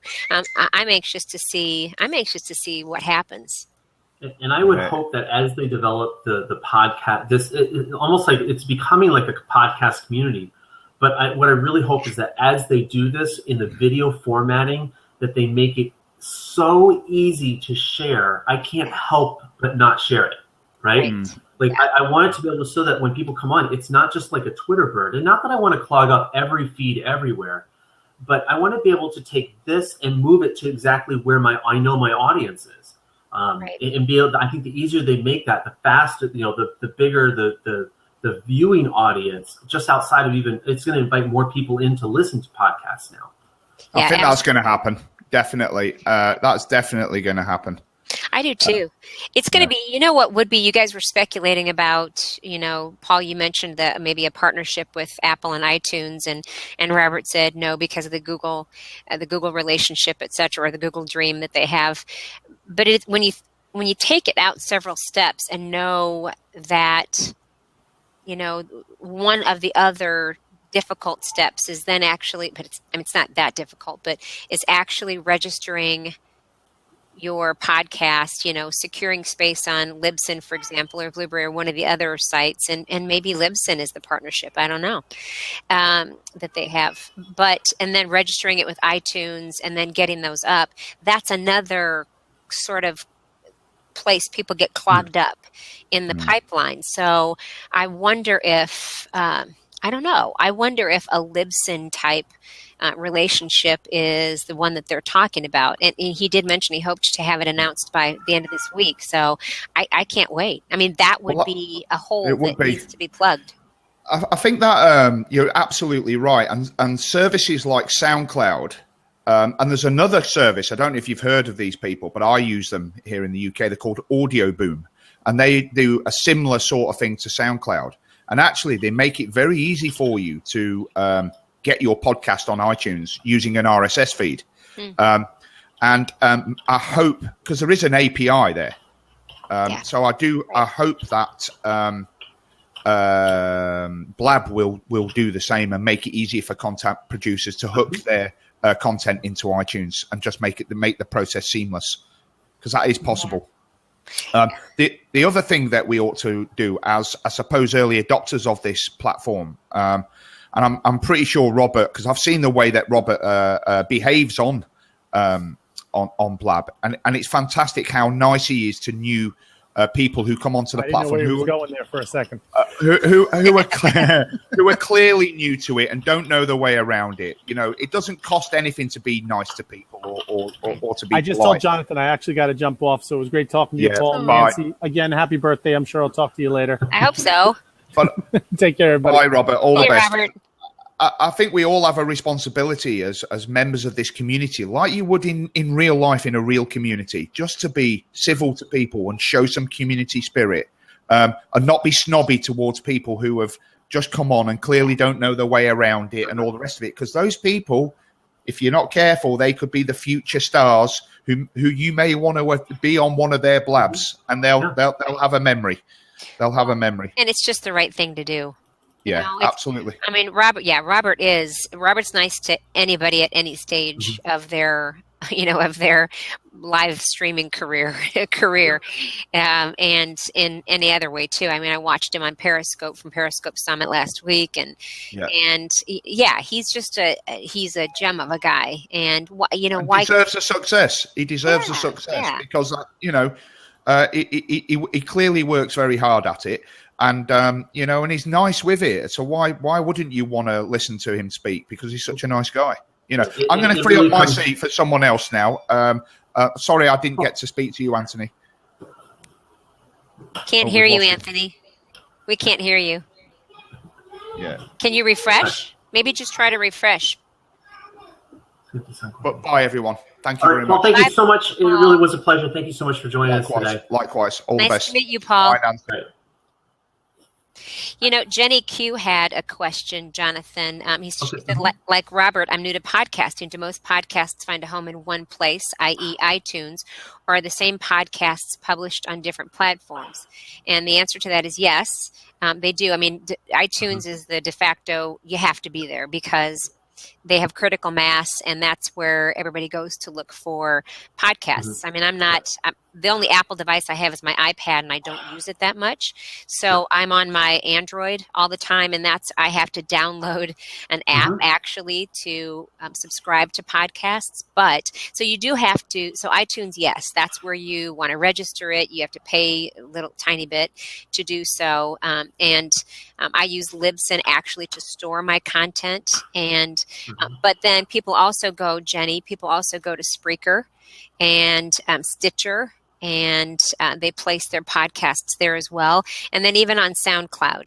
And SoundCloud has a little bit of a different setup in that you can't necessarily, like I've had a SoundCloud account for about 3 years where I just had random, what I called podcasts, and they are podcasts and recordings about different marketing topics. And I can't necessarily then start I can't start a new part of my account that's called Let's Ask Nancy or, the other podcasts that I already have out there. I would have to maybe start a new, and I forgot right now what it's even called, and it's not a file, but it's equivalent to that. So it's a little bit of a different format, and it's not organized as well. You'd have to start a whole new SoundCloud account.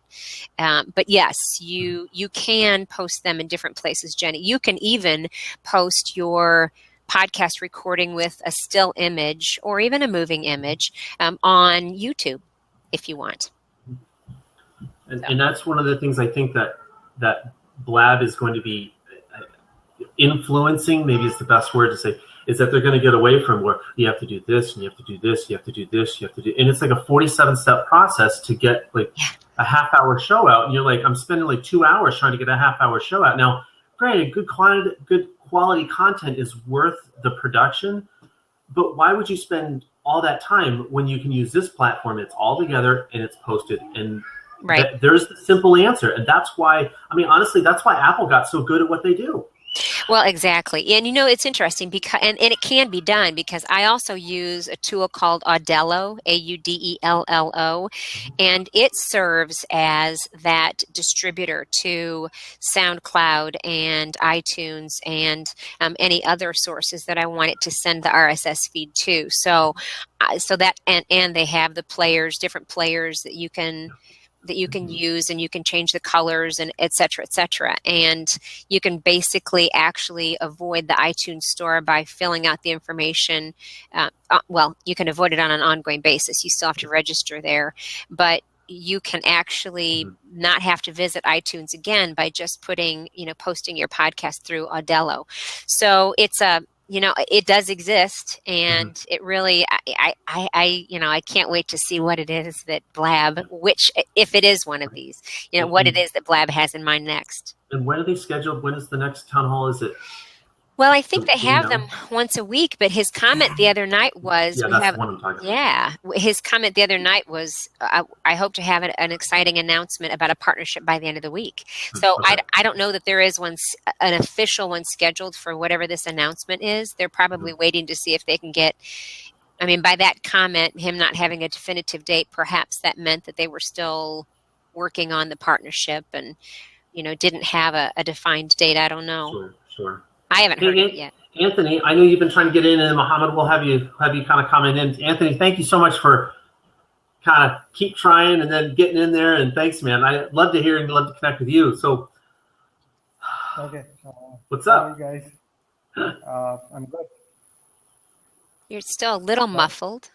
Yeah, it's still a muffled, but it is good to see you guys. And I know we had a couple of guests on and things like that, and now we're really, I probably should rename the Blab, but it's really just, as far as like, the compelling content strategy. Now I think we all agree that podcasting as a means of, blogging, video production, et cetera. Now, it's, if you're not doing it, you're gonna lose all the opportunity to get in now while everybody's establishing their name. Absolutely, I think that's the case after that Meerkat and then Periscope and then Blab. These three mediums have been exploding right now, and people are getting on it, and there's a lot of audience in here, especially on Blab. What I have experienced that there are a lot of people actually from the marketing industry. So. That's the trend, and we have to get on it, and that's what is working as well. Mm-hmm. Well, yeah, and the challenge, as marketers, it's sort of our obligation to figure out what's going on, and we don't have to fall in love with any of the tools. If we it's our job to be skeptical too. when any of these come around, whether they're Quora or Google Plus or anything else that comes about that's new. I mean, I think those of us who then advise others, it's our job to be skeptical and to take a look, or even some of them we read about them, we know, I don't need to take a look because I can already tell. But, I think these are the days when we're in the exploration and experimentation phase, and we're sort of in here trying to figure out what the best and highest uses for these tools are while they are actually adding new features. So we have all that blended together, and I think we'll see, use go up and down as people say, oh, wow, this is the best thing since crunchy peanut butter, and it is.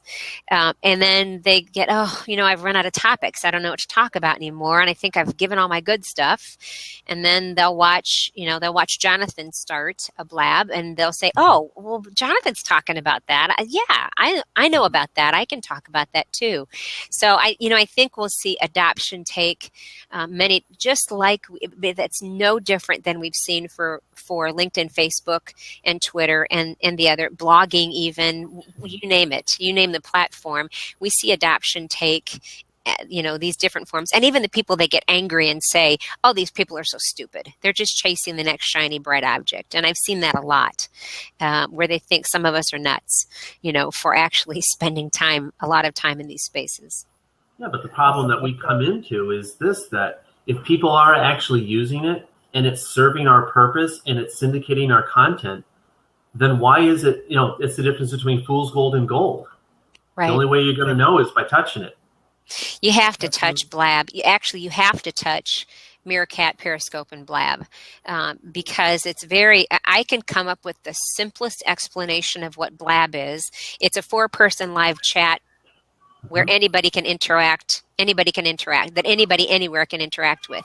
And I don't want to make it any more complex, because people will get overwhelmed and they'll get confused by it, and they will invent all kinds of reasons why it's a bad idea.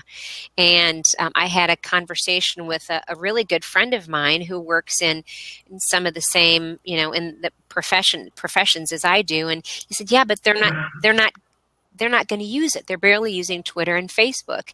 And I said, but we're not off the hook. That doesn't mean that it's not my job to lead people there. And it doesn't mean that it's not their job as a firm to invite their clients and their influencers to join them here. If somebody hosts their own town hall meeting and they're talking about X, Y, or Z topic, then it's their job to actually go and invite people to join them there and create, if you will, the platform for their own business or their own industry or their own profession. So I think we need those marketers who are so skeptical because, well, my people will never go there, also need to step back a little bit and say, you know what, I have some influence and I'm going to lead them here. At least I'm going to try. Yeah. So. And now you're using it the way it is. Now, Tony, can we hear you yet? Oh no, are you kidding me? We lost you. We have the video now. We just don't have any of the audio yet. Which audio is key, right? No, we can't hear you. Have you refreshed yet, Tony? Try, if you haven't already. Try to refresh. Refresh often helps, and then jump right back into the seat.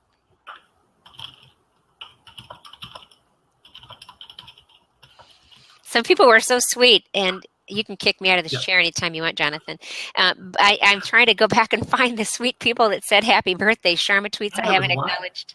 Huh? There was a lot of people on there. We're like, happy birthday, and now you've got your Disney. I know. It's my professional attire. Right. It's not even casual Friday.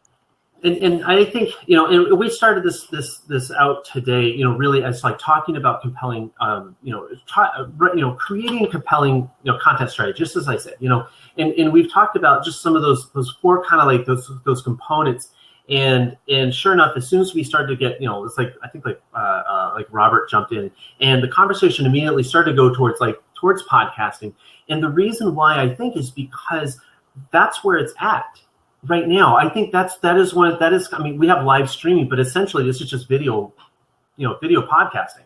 Right. That's what it is. And when you schedule it out, and you're able to invite in a number of different people, you can actually make this a platform that people want to be on because the people that you're listening to are here. It's not a joke. It's not an accident. And that was one of the things I was saying. I think it was yesterday. Tapping them. Yes. Yes, I can hear you. I'll jump out and come back in a minute. I'll jump out. You're okay, Paul.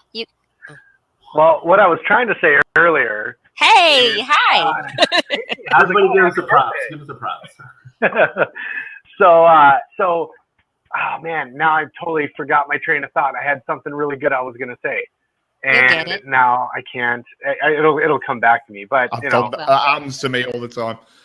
No, that's good. That's good. No, you get out what you put in, right? So, I don't know. I totally had a beautiful idea and the microphone. So I'll tell you what.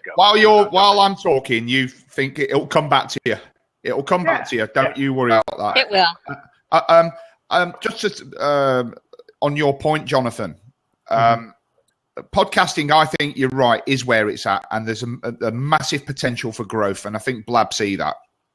But I don't agree necessarily that video podcasting is necessarily where it's at. No, I'm saying that Blab is bringing the video into the podcasting part arena as well, if I can hear them, why can't I just see them too? And now I'm consuming content just like that. That's really what I was trying to say. Yeah, no, right, fair enough. Because the thing is that I do video and audio, and even when I was on Hangouts on Air before I discovered Blab, I would always make an audio file of the Hangout because people can get from this exactly what they're getting from it without having to be able to see us. Okay, and a great deal of the podcasts that I listen to, I actually listen in the car on my way to work, on the way to a client, on a commute or whatever. And I think that's how most people actually consume it.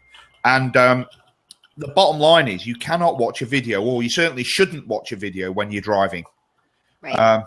And I think that is a massive growth area there. And now that most modern cars have Bluetooth capability, when I have my Bluetooth switched on, my car stereo automatically detects my my device and it plays the podcast. I don't even have to press any buttons; it just does it automatically, and that's where it's at.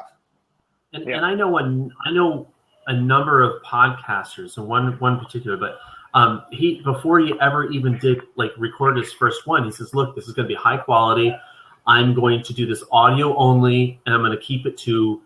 He gave a specific number, but he was like, "I'm going to keep it under a half hour." He says because the average drive time, and his target market is primarily in the U.S. He says, the average drive time is 37 minutes or 35 minutes or something. He quoted. I mean, it was a really specific number. So he's like, "I want to catch people on the way to their car, and so they can catch me in the morning or in the afternoon or in the in the evening when they're coming back and forth." And I was like, "Yeah, you've just set your entire thing up just so your audience can consume your content as easily as possible." I've heard a lot of. Sorry, Nancy, go ahead. No, that's okay. Go ahead.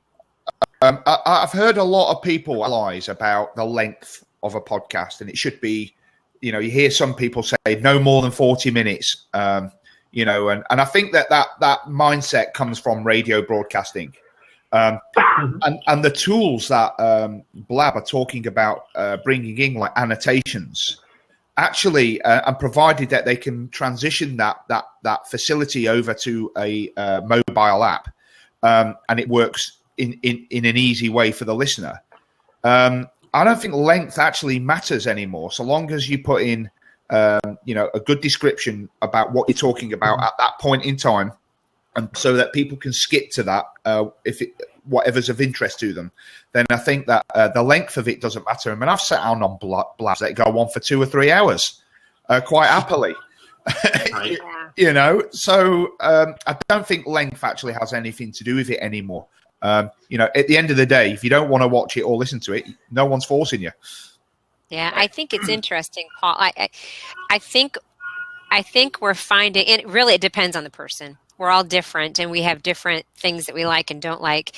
And I think with Blab, it's easier to, even if it goes on for a long time, I think it's easier to stay on longer because we're actually seeing faces talk.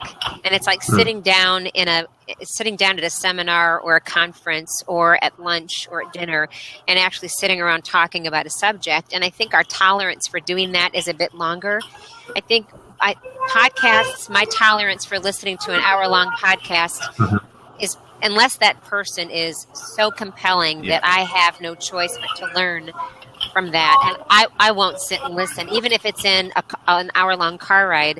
They lose me before, by the time an hour comes, particularly if there's too much messing around on the front end.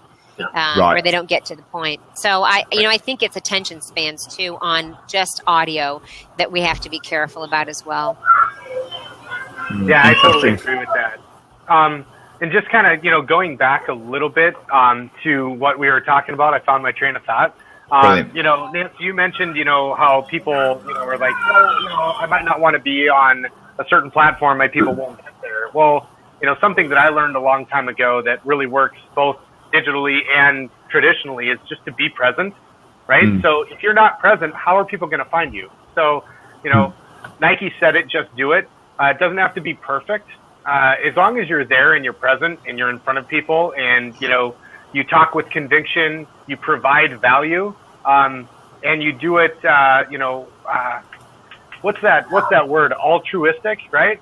Yeah. If you're altruistic in what you're offering and you're giving out good strategy and you're giving out, great information and value that's timeless, right? It's not right here, right now. It only will work for the next 10 minutes. If it's stuff that's going to work for a long period of time, that's good content. So people, and like you said, Paul, I don't think time really has anything to do with it. Like you said, I'll be on a podcast for however long, as long as it's providing me good content. When it starts getting off topic or down a certain trail that doesn't have anything to do with the main theme, then I'm going to bounce. But and also Nancy too.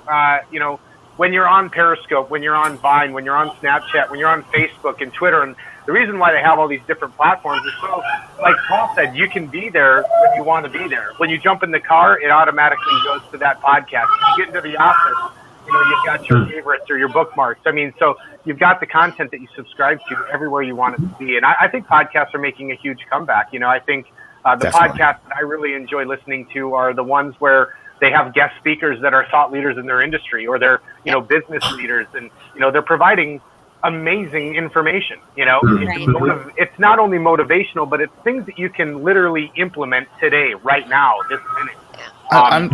I completely agree with that. And I was listening to the town hall. I don't know if any of you guys were listening to that from Blab, but it seemed to me that what they want to do is address some of the inadequacies of podcasting as we know it now.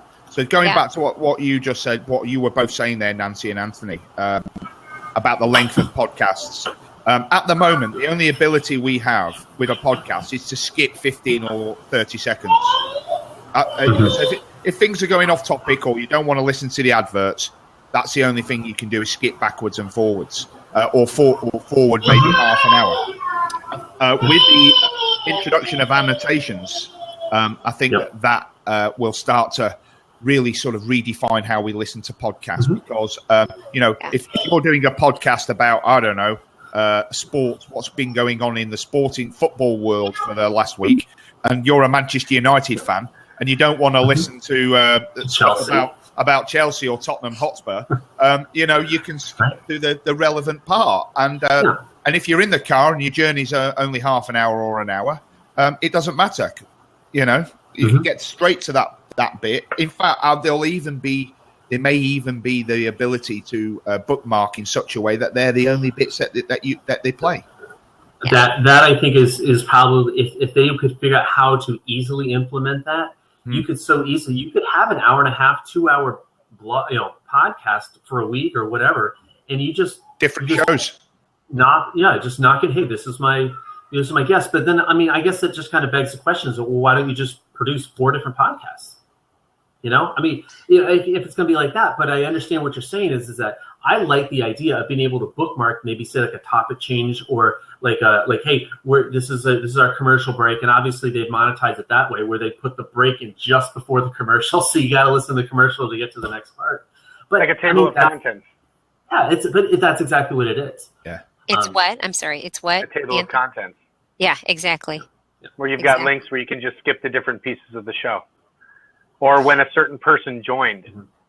Or even different podcasts. I mean, what if they could hashtag certain topics, and you click on a hashtag that takes you to the 30 seconds of the segment of a podcast that was talking about that particular thing? The limits are endless when you think about it. Yeah. Transcribing, I think, is huge. I mean, if there was an easy way to export all this conversation into, content, for a blog, or that would be a virtual assistant. Yeah, exactly. What, Jonathan? I said it's called a virtual assistant. Oh yeah, true. Because I'm telling you, there is no way I'm going to be sitting down. I don't have the willpower to sit down and transcribe a podcast or anything like that. I don't. I think I would just die of boredom. Yeah. It's not going to happen. It's interesting. I've done it in reverse, where I started and I'm sort of I'm in transition with launching this podcast, just because of, again, what we were just discussing, editing. But I started a blog post. I don't know. It's been 3 months ago now. I'm not sure. And it was just called Let's Ask Nancy, because someone asked a question and I wrote a blog post about it and just gave the answer. And since I have Audello and the ability to record, I thought, well, let me just test something here, and let me go into Audello, and I'm just going to record my blog post very conversationally, though, and actually add the player up at the top of my blog post and give people a choice. And I did that, 3, 4, 5 times with this same, hashtag Let's Ask Nancy, and then the title of the blog post. And then I thought, you know what, I'm going to all this work to record this, and they're very short. I mean, they end up blog posts, it's about maybe 7 or 8 minutes tops, and where it's just one question being answered. And I thought, why am I not turning this into a podcast if I'm going to that much work? So I've stalled, because I keep thinking I have to have, bumper music and somebody edit it in and out and on. And I think I need to just abandon that and get them up, because the recordings aren't bad. I mean, they're not bad. They just aren't, exciting with music at the front and the back. So I just need to get it up. So it can actually work in reverse, that some of your blog posts can turn into a podcast as well. We're going back to what we were actually discussing a little bit a while ago. Not even sure if you were in the room at the time, Nancy, but I was saying that production quality isn't as important as it used to be.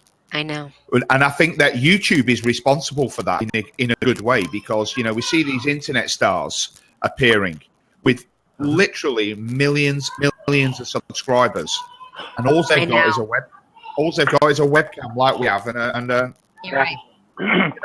And all they're doing is talking and being themselves. They might be talking about makeup and the latest makeup, or these gamers who, my daughter watches this guy called Stampy, who has got 7 million subscribers on Minecraft, and all the kids do is play Minecraft. It's unbelievable. Wow. I think you're right. I think it's look at reality TV, right? True. I'd say the reason why things like this create a lot of really good following, it's not overproduced. And so, Nancy, to kind of what you were saying, about production, when things are overproduced, it's too much like advertising. Yeah, when it's you're right. real, look at Fanzo, iSocial Fan, Brian. So guys like that, they walk up on stage in jeans. They're real. They're transparent, right? That's why social's so amazing. Yeah, they're actually they're real. Hey, I'm like you. You're like me. We're like the same. So I can do what you do. If you can do it, I can do it. It's very motivational. That's why, I've been wanting to do a podcast forever, but, it's production. It takes time. You want to do it right. You want to be professional. But at the same time, I can hop on here and talk with thought leaders in the industry like you, and here we are, right? So I'm in love with this technology and the way things are. And I can only imagine if this was around 10 years ago, where we would all be right now. Oh my goodness! It blows my mind. Blows my mind. But Anthony, we're living in the future right now. I know. And Right creating now. it, actually helping to create it, which is kind of fun. It is fun. It is fun. That's exactly, and that's why I love the way that Blab and the team there do business. Where it's not unusual for them to jump in on Blabs and chat to everybody and listen to their ideas. And I absolutely love that attitude. But, you know, I was a big fan of Star Trek The Next Generation. Huge fan of that. Jean-Luc Picard. I watched every single one of them more than once. Yeah, absolutely loved it. But if you think about it, and when was that on? In the sort of early 90s, that TV show was on? The mid-90s, 93, right? If you look at some of the technology on that show, even down to a replicator, if you think of a 3D printer and what a 3D printer does. Oh, true. You know, we have these things right now. We're communicating right now. You know, Jean-Luc Picard would get onto Starfleet back on planet Earth and talking to each other like we're doing right now. I mean, it's mind-blowing. It's absolutely mind-blowing. Well, you know and gosh, this is, you know, way much further back in history, but, you know, Dick Tracy and his Apple Watch. You know? Yeah. I mean, it is, we're there, and actually probably doing a little bit more than his, well, actually, that's not true. I think he had video, didn't he? He had, I don't know. Yeah. It was like a little thing like this. And it kind of reminds me of, this is a few years ago now, when my kids were first going into school. You know, they have an orientation, but really it's a parent orientation. And the principal was talking about, like, say, we have a unique challenge in the education industry, in that we are trying to educate children and prepare them for jobs that do not exist yet. Right. And I got really thinking about that. It's like, they're trying to train these kids up, because you know, my kids, let's just say over the course of 10 years, how much has social media changed? What platforms have actually come on and are now the top thing, and are not just like, they're not a shiny object. They're an established platform. I mean, the first one that really comes to mind really for me is actually Instagram. Oh, I love Instagram. Right. They're not a joke. Right. Yeah. Absolutely love it. And it's actually a marketer's dream, that platform. Yeah. I use it all the time. I'm a content creator. That's what I do for marketing purposes. My clients, you know, I help my clients create content in a cheap but compelling way. And you know, Instagram, I advise it for almost all of my clients. You know, a picture speaks 1,000 words. You can tell your story with one image. But it only needs to link to one website. Video. Yeah. Sorry, what was that, Jonathan? I said, but it only needs to link to one website. Right. Right. You know, and that's the whole point. It really is, you know. Yeah. We've become a very visual society. And whether that's a photo on Instagram or Pinterest or on our blog, which every blog post I think should have an image, or it's that we're seeing people here on Blab, or we're seeing somebody on Periscope or Meerkat. We are, whether we started out that way when we were born, I think people are sort of whatever their persona is transitioning into, you know, becoming accustomed to visuals for everything. And even people who were not necessarily visual before, the more it's presented to them, I think then the more they come to expect it. So, you know, I think any of these tools that we can take advantage of, you know, so much the better. Yeah, absolutely. You become top of mind, right? So it's all about staying top of mind. And interesting, well, and I'm sure all of you know, but for those of you that don't know, you can now tie Instagram into your Hootsuite account. I know that's been around for a while, but I'm still a big fan of Hootsuite, and so I've got to say, it's about content, so it's not migration. Can you hear me? I think your headphones are creating a whole bunch of static. Maybe you just try to plug them in and out once and see if that helps. Is that better? Mm-mm. No? Try refreshing. Kick you out. It's the refresh button. It worked. Hey, it worked for me, you know. Hooked on phonics, right? No, it's good. And you know, and I one of the other aspects of this is that, you know, we talked about like, oh, podcasting was dying. I think one of the other things to think about is, because I've heard the same thing about, you know, blogging, right? Blogging in general. It's like, oh, it's just the decline of the blog. It's the slow death of the blog. And I think podcasting and being able to do these kinds of things, I think it just makes blogging more important or more part of your content, where it's the, again, I mean, I say it, I know it's only my second blab, but still, like on my almost every single Periscope, I'm like, guys, if you don't have a blog and you're online, that means you probably really don't have a business. You need to think of a blog that way. It's your home base. It's your command center. It's your, it's your home port. It's, it's your launch pad. Whatever you call it, that's where you need to be pointing everything and making that the place that people know you. And if you don't do that, I think you've missed the boat. Right. Yeah. It's the easiest way for people to sample us. And even if people aren't, they just look at a title and they look at an image, hopefully that evokes some emotion, and an emotion that we want them to attach to us. Is it a somber? Do we tend to use somber images? Do we tend to have a theme to our blog that's exciting and full of color and fun images? Then is that, then it needs to tie to what our brand is as well. So, I think even people who don't think they're blog post readers, it's the same story that we used to have back when, when I was still in-house, which was before 2002, as a director of marketing, and we still sent out a lot of paper newsletters. And people said, oh, but you know what, I don't know if people are reading them. And for a time, the case could still be made that we sent out these newsletters, and in really large printing, they weren't in envelopes, in really large printing at the top was the name of the practice group.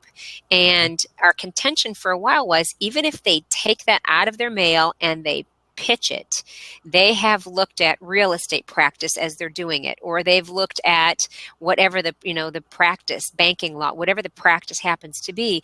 So there's some merit to making sure that we title. I mean, the titles come into play of what we're doing. Even if somebody didn't come into this blab but saw a title that meant something to them, then all of a sudden, Jonathan, your name is attached to that. And they think, oh, Jonathan, content. Yeah, okay, I didn't go in there, but Jonathan, content. So I think it makes it very important and compelling to make sure that we title everything correctly, that we use images that stand for our brand, that we, don't always say, just because somebody didn't read that blog post or they didn't come into my blab, that doesn't mean that it didn't then send some kind of a message. That's priceless advice, actually, Nancy. Priceless advice. And I'm sorry about my sound. Is that better now? You sound great. It's much better. The point I was going to make about Instagram, I mean, they obviously know what they want to do with that, but they're not making it easy for content managers.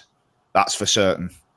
It drives me nuts. And when I saw the Hootsuite announcement and I've hooked it in, and it kind of suggested in the marketing, it will allow, multiple accounts and this, that, and the other. That's BS. It doesn't at all.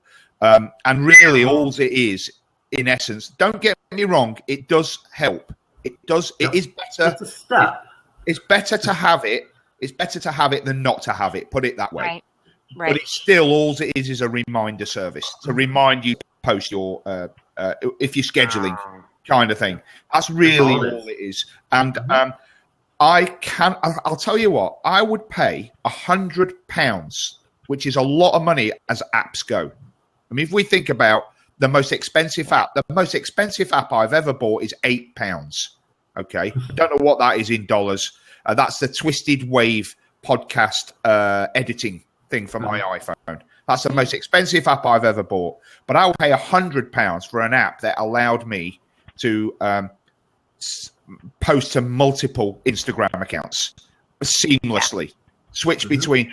And I think that actually, I'm saying that Instagram's missing a trick. Who am I to say that? They got bought for however many $1 billion. They don't need any advice from me. But thrive on the exclusivity. But I think that they would make a killing if they allowed to monetize for content managers. Allow them a portal that allowed them to pay a monthly fee or whatever it is to allow that functionality. And I can't wait for that day. I'm sure it will come. I actually see that they're growing that platform in that one. They grew it enough that they were able to be bought. They sold the company. Obviously, we all know Facebook picked it up, and they're doing a good job of just kind of keeping it that, look, you have to use the app in order to use the functionality of it, right? And now they've started putting in ads and things like this, and I think they're fine-tuning that system so well. Yeah. And then I think so that's the next thing before they add in all of these, because if they do all those features that you're talking about, Paul, it's going to all of a sudden your feed is just going to explode, and now we're going to have an algorithm issue rather than what I love Instagram for, which is like somebody posts on it, it's this, and you force, it's like it's the cheap man's way of forced advertisement. You have to look. If I'm on your stream, you have to look at my stuff. Well, it's so interesting though, Jonathan, though, because if the tools became more sophisticated to post to multiple accounts, and not necessarily the same thing, but just at least to manage them better, like TweetDeck and Hootsuite and Sprout Social and the others do, that would provide more real estate for Instagram to sell more advertising on. That's why I think they're trying to get their advertising algorithm set. I think they're trying to fine-tune that. I hear you. Got it. Before they launch any of the other products. Yeah. And the advertising, so at the moment, they recently announced that they're opening up sponsored posts to pretty much anybody, but they're doing that through third party, through an API, basically. Mm-hmm. So anybody can create API, any agency can create an API and sell advertising through that API. But at the moment, the only people who can advertise or have sponsored posts are massive corporations. They can even have 30-second videos on there now. I don't know if you've noticed that. I scroll. Yeah, and I think that the diehard Instagrammers will tell you, the people who have been on the platform for a long, long time will tell you, oh no, the sponsored post, it's the worst thing that ever happened to it, and this, that, and the other. But actually, you got to keep these platforms alive, and I think that content producers, advertisers can actually bring some value to the platform. And if you take Jamie Oliver, we've all heard of Jamie Oliver, the British celebrity chef. If you look at his Instagram account is unbelievable. Right. It's probably, in my opinion, and I'm not just saying this because I'm British, but I honestly believe that is the best Instagram account on Instagram. The way that the quality of the images, the usefulness of the videos. And I read something actually recently that, how-to videos are the most viewed videos on YouTube. Mm-hmm. And that doesn't surprise me. He did a video on Pancake Day.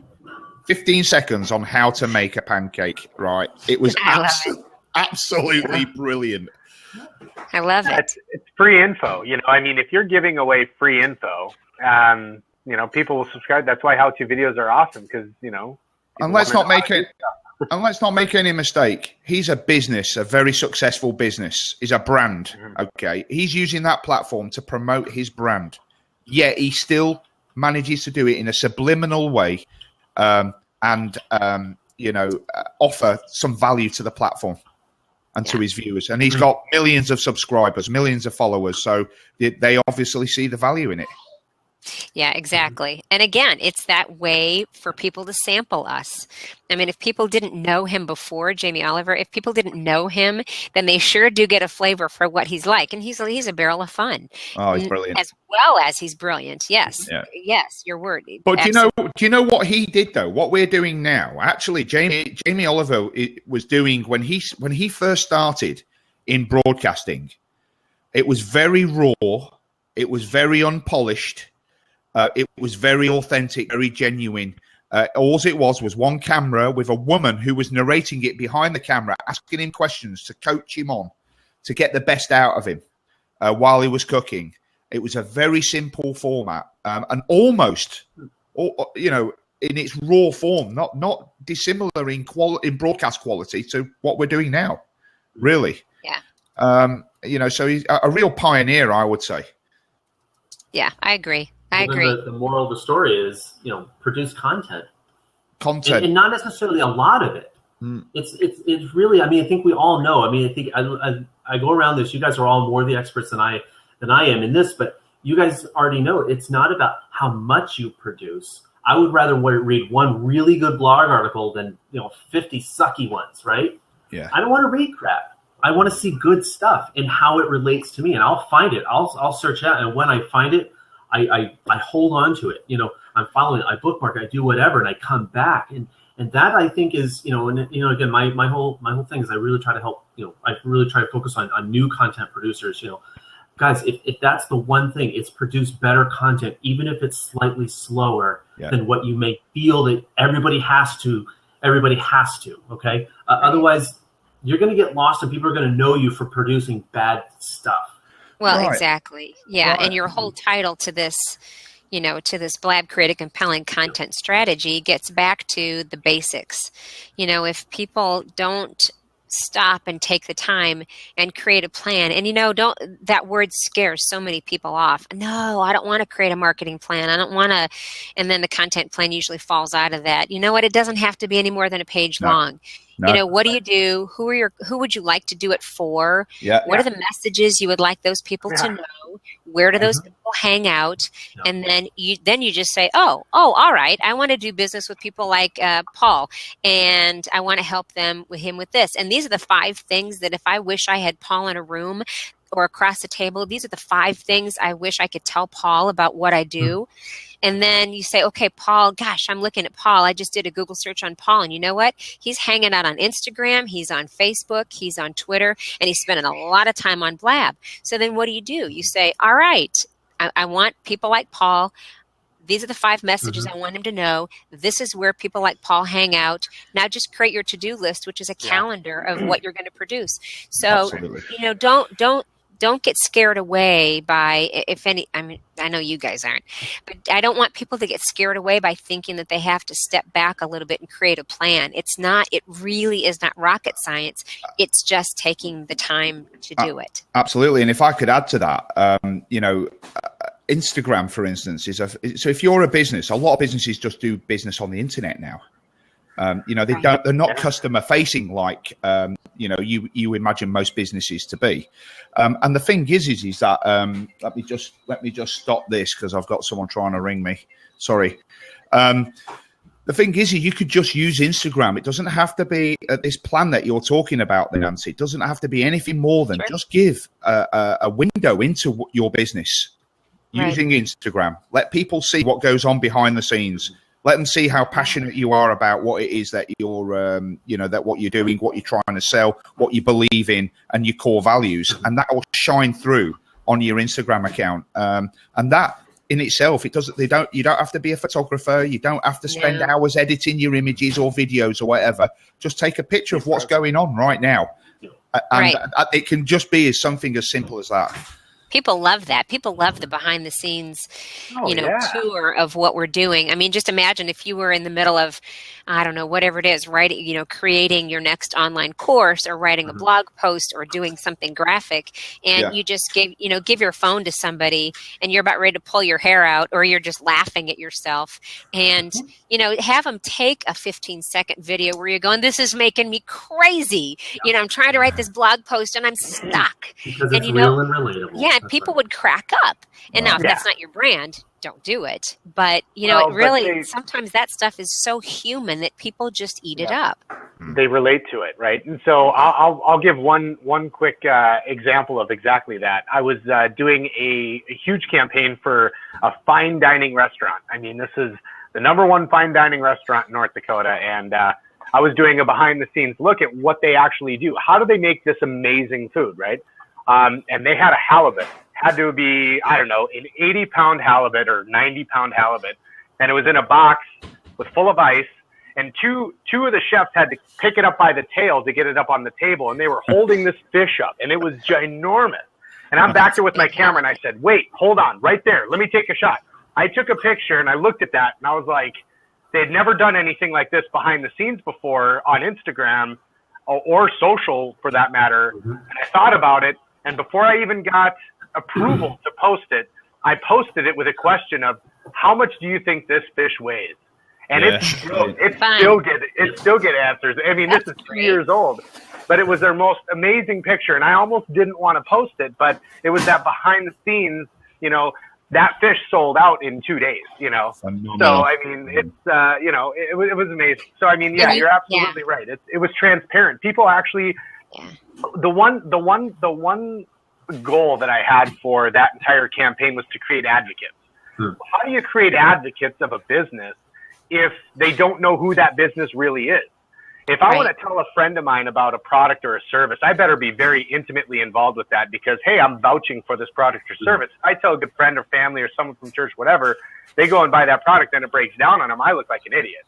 Right. So I don't advocate something unless I'm 100% positive about that. So, you really need to get to know something in and out.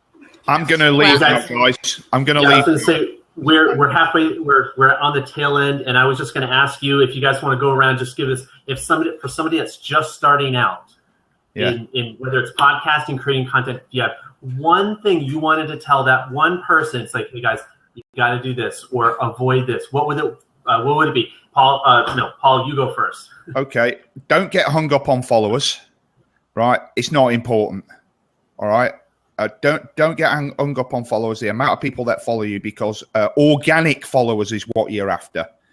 It's better to have 10 people following you and hanging on every word that you say and retweeting everything that you say and engaging with you than having 1 million followers who the only reason why they're following you is to get a reciprocal follow. Okay, so my advice is don't get hung up on followers. Don't even look at follow account. They'll come. Just remember to be true to yourself and put out content. Remember why you started your business. Remember why it is that why you're passionate about it, and that will show through on your social media, and the followers will follow. Excellent. Thank you, Paul. I really appreciate your time. Thank you for stopping in today. Pleasure. Nice to see you. Okay. All right. So now you're over here. So Nancy, what's that one thing you want to tell? One spotlight, thing. I know it's a hot seat. I know it is a hot seat. I could go so much, and I have already.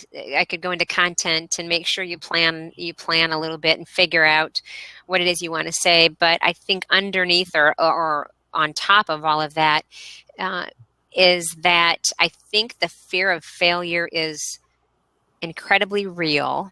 And I see it hold people back from doing what they want to do. And whether that's jumping in, we have 27 people. We've had 153 people in and out of this blab, but we have 27 on now. There are probably some people sitting there that said, yeah, and I know there are because they've been posting comments that have something really valuable to say, and they would love to click on that join button, but they're thinking, no, because I don't want to look stupid. I don't know if they want me to join. I don't, I'm not dressed right today. I don't have makeup on. I didn't comb my hair. I'm not eloquent. I'm not saying things correctly, or I've never done it. So I want to do some kind of training. And so what happens, and I know this from experience, what happens is that days go by, weeks go by, months and years go by. And that fear becomes, it was this big before, and all of a sudden we make that fear this big. It's huge. And we think, I can't do any of this because I don't want to look stupid and I don't want to fail. Or what if somebody doesn't buy my product? Or what if somebody doesn't listen to my podcast? Or what if I start a blab and nobody joins that blab? Or whatever it might be. What if I post on Instagram and I don't have one heart? Then what I would say to you is, 2 words, and write this down and put it on a piece of paper and say, so what? So what? And the next 2 words I want you to write down are move forward or move ahead, whichever 2 you like. Move ahead. And don't wait on people to love you and endorse you before you do something.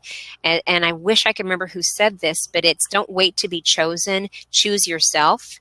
And don't hold back because you're worried. So what if you get on there and you or you stammer a little bit, or you have a mistake somewhere, or something happens that you really don't want to? Nobody's going to crucify you for it.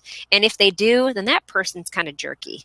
And you don't need them in your life and in your business world anyhow. So I guess that's a long-winded way of saying that take and I've actually written about this, take fear and kick it to the curb and move forward, even if it's a tiny step. Do one thing. And you know what? Why don't you do it by the end of today? Do one thing by the end of today, and you know what? You're going to prove to yourself that you're actually much better at it than you think you are. So that's mine. Nancy, thank you so much. This really has been a tremendous pleasure on my part having you on today. Mine too. Thank you so much. I appreciate you letting me blab on so much. That is really great. All right, Anthony, you're the last one on. So tell me, what's your one thing? And then we'll end our show. So, well, just one thing, Nance, I love what you said. And everything that you've ever wanted, and this is for anybody, anything that you've ever wanted, all your wildest dreams are right beyond fear. You're right. No joke. So what I wanted to say, and I know I've said this throughout the show here, is be present. But you don't have to be perfect either. It's like you said, Nancy. I mean, just doing it. And there was a pretty prominent keynote speaker that was on stage in front of a business crowd. And he literally said this. He's like, if you're going to do something, do something. There was a guy, he almost didn't go to that keynote. He almost backed out of it. But then he told himself, you know what? I'm going to do it. Even if I'm not perfect, who gives a shit? Nobody cares. Yep. Just absolutely doing it is what you want to do. And I'm just going to post this to Brian Fanzo. I believe it was yesterday. I was on one of his blabs, and he wants to get this trending, and I think it's awesome. But no let up. Don't let up. Oh, yeah. If you start something, even if it's not perfect, just keep going with it. Just keep doing it. And truth be told, this is the longest blab that I've ever been on. I've attended many, but like you say, Nancy, I never really hit that join button because I always thought to myself, well, I don't know if I have something to offer. I don't know if what I'm going to say is going to be what they're looking for, or I don't know what I look like. Oh, I'm at home. I'm in my t-shirt, but nobody cares. Nobody really cares about that. All they want to know is, what do you think about this? Yeah. What do you have to offer? And there are so many people out there that you would never think has an ounce of, fear. Right. But they do. Everyone's going to be nervous at some point or another. Oh, yeah. Just do it. Honestly, reach for the stars and you won't come up with a handful of mud. I love it. Anthony, I appreciate that. That is really great, guys. I every single one of you, and I mean, I know we've had like over 150 people join us throughout the day, or since we started this, and I think we've got a bunch of people on right now. And guys, I really want to say thank you so much for coming on, being real about both the struggles and the things that you guys are going through a little bit right now, but the struggles you've gone through and the advice, because I mean that's really how the people that are struggling or they're new, this is the platform, this is the way, the mechanism that they're going to start gaining experience through yours. And I've always said this, you're going to learn through two ways. You're going to learn either through one of the two M's, right? Through either mistakes or through mentors. So you guys pick, and you guys being on here really do help provide and fill in the gap for people that are really trying to get good traction. They're doing their best. And your guys' advice time and time again, it's going to prove to be a game changer. It's going to be industry changing. So I really appreciate you guys doing that. Guys, I really appreciate it. I do this, again and again. And so now this is my second blab. I just really kind of made a commitment to my Periscope community, because I do this. I do a Periscope show at 9:30 Monday through Friday, and so we do about a half hour, and then we come over here on Blab and we talk about it in a greater discussion. And you guys really just proved the point that I've been trying to tell all my Periscope followers. You got to be there. And so, guys, I really appreciate everything you guys are doing. Again, I'll be on tomorrow, and we'll start the discussion out again, and we'll be making it. So, guys, I really appreciate you guys being a part of this. So, thank you very much. Thank you. Yeah, Thanks can't to wait everybody. to do it again. Nice to meet all of you. You all right, too. Guys, we'll take care. Okay. Thanks to everybody in the chat. You guys have been great. Yep, and I will be connecting. I saw a bunch of things. So, guys, do yourself a favor. Follow each other. Comment. Guys, contribute and grow your community, like Paul was saying, with authentic, organic followers. Okay. All right, guys. Thank you so much. Have a great day. I will see you tomorrow. Bye-bye. All right. Thanks, Jonathan.